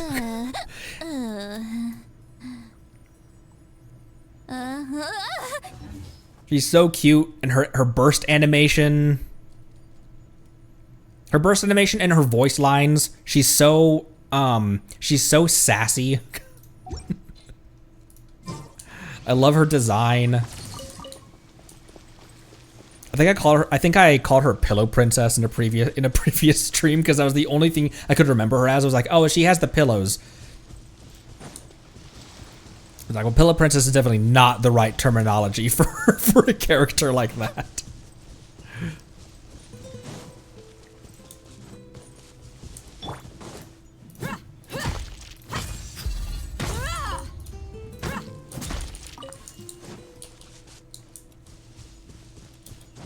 Her VA voiced a Star Rail character, March 7th.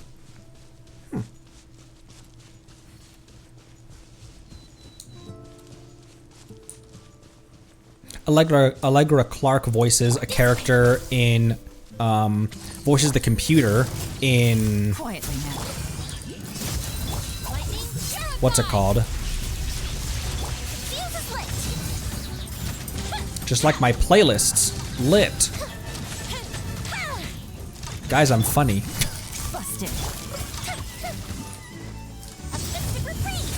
Ow, you moved me in my animation!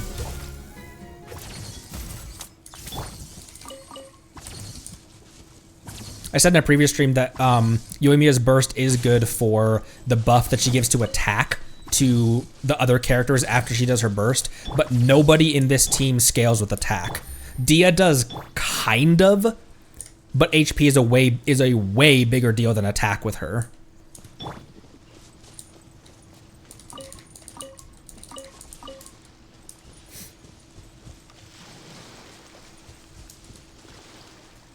How's my Beto doing right now?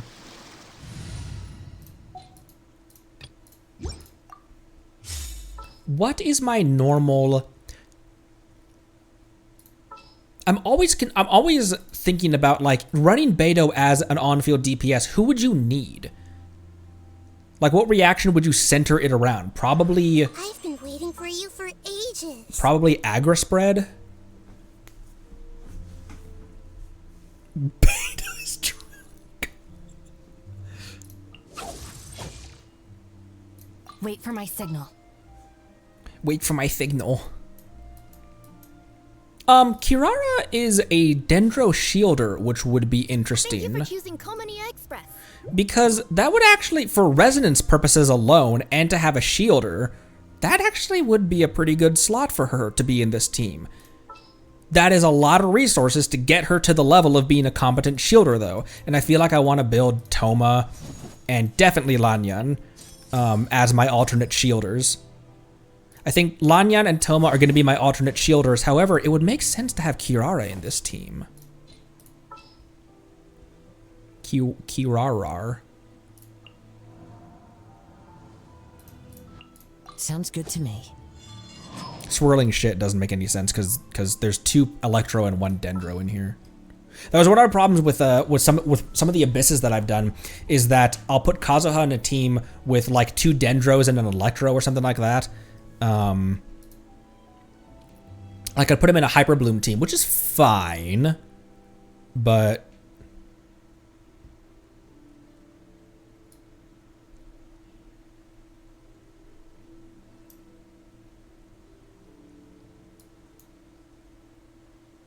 I mean, who else would I want in here? Man, Kirara makes so much sense to be in this team. Anything you need delivered? Iwawa. Kirara Bloom if you have Nilou. Nilou is almost purely a Bloom support, isn't she? She doesn't excel at really any other role. Not almost. DPS. What is your shield scale on? HP. Oh my gosh. Zhongli, come here.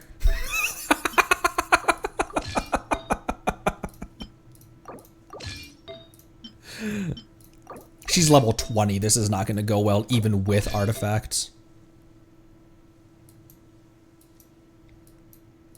Zhongli. Morax. Deus Ari. There we go. What else was he known? Was he known as? What other things did he go by? The flute. Oh right, I gave you the flute. I'm sorry, Kirara. You deserve better than that. You deserve better than that.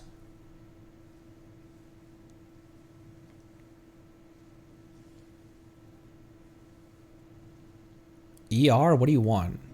I don't have any HP stuff.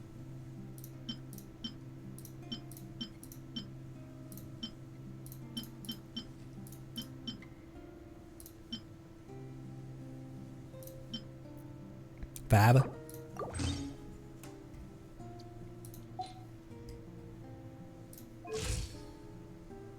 Okay, 14,000 HP isn't bad for a level 20. That's actually not bad. A level 20 with 14,000 is not too shabby. cold beer after a hard day's work. Nothing like it. I mean, it's bad for someone who scales on HP, but where's their shit to fight?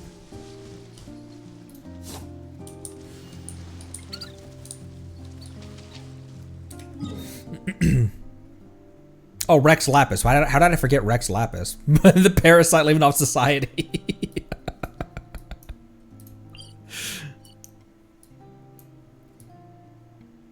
We haven't done the Glorpity Glorp over here either.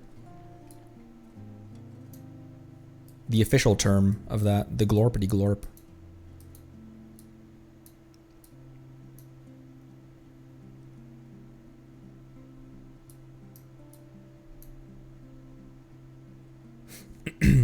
Helps to battery beta. Okay, fair enough. Cool, cool, cool. Cool, cool, cool. Where am I fucking going right now?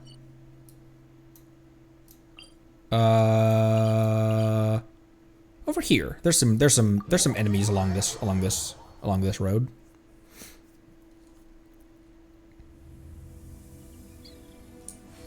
It's Kaya and Diluc.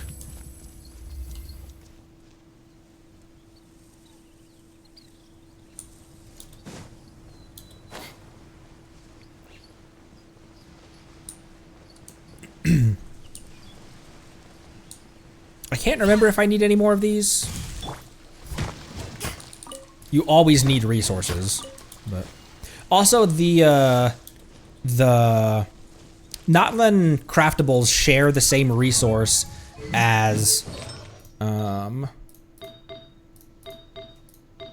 only have an attack. You only have that as a sands. I might have to be okay for right now. I'll just see where you're at right now. Notland craftables use the same billet as Fontaine, don't they?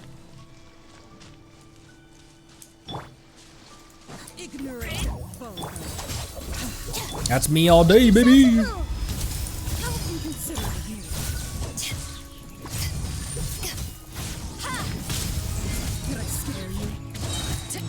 Not even a little bit, ma'am.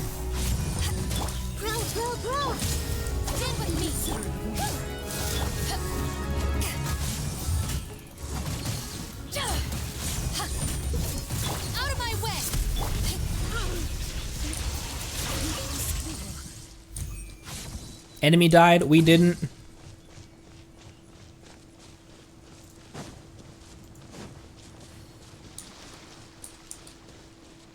I'd say it's a team that kind of works. Man, now I kind of want to build my Kirara. Oh my gosh, sorry, that just screamed into the microphone. Does she do damage as she hits things? Kiwawa.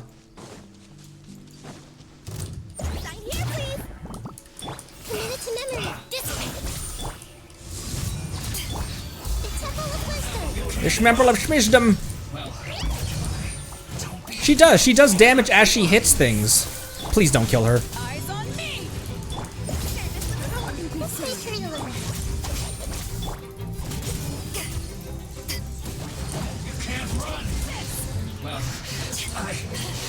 Neither can I. A gift for you.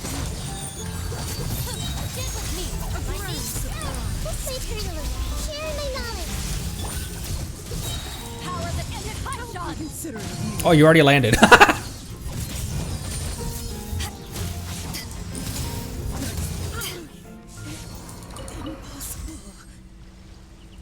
Impossible? More like shut up. Ooh, Shinobu's dying. There we go. Ha, T.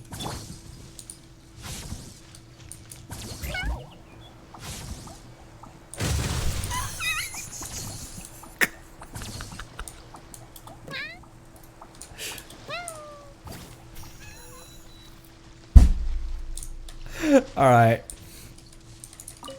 I see what you were saying, friend of mine. He was like, I love Kiara the same way I like my Navia who can hit for crazy damage.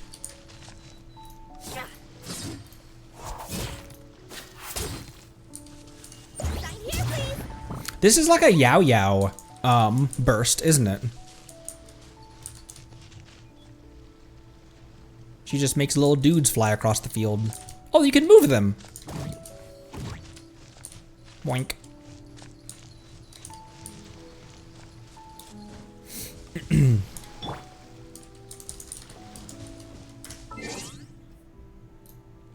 All right, animal characters can group them up too. Like bloom cores. All right, that will do it for today. Thank you all so much for stopping by. Let's have this be our outro song. I am so excited. I came into Genshin at 4.8, for those of you who are new or those of you who have forgotten. I came into this game at 4.8, and one of the reasons why I grabbed subscribers and eyeballs so quickly is because this game had a surge of attention because of 5.0. So I feel really excited to finally be able to step into the region that basically helped put my, like, it was Natlan hype that helped put me on the map. And again, it'd be really easy to look at the numbers and be like, oh, you don't have PewDiePie numbers. Bro, imagine this many people who are watching right now standing around your desk watching you play a video game. There is a crazy amount of people who are part of this community. It's what we're over 300 members on the Discord, by the way. Now, including bots and mods, we are now over 300 members. Over 940 followers on Twitter. I've said this so many times before. Thank you so much. It's been an amazing journey so far. And guess how close to the end we are? Not even a little. And we are going to go through this game to Snezhnaya and beyond Ad Astra Abyssosque. Whoa, my model looks psychotic when I do that.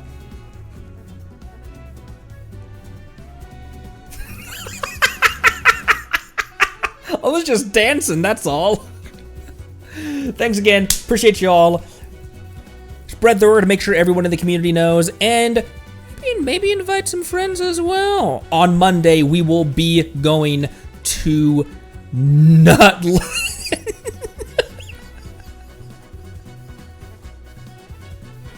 On Monday at 3:30 Pacific time, we will be heading to Notland for the first time. Thanks everyone, appreciate you a lot. I will see you next time. Join the Discord, which is linked below, as is merch, as is Twitter and YouTube and Twitch and all that good stuff. Be good to each other. Drink water. Love you lots. Bye-bye.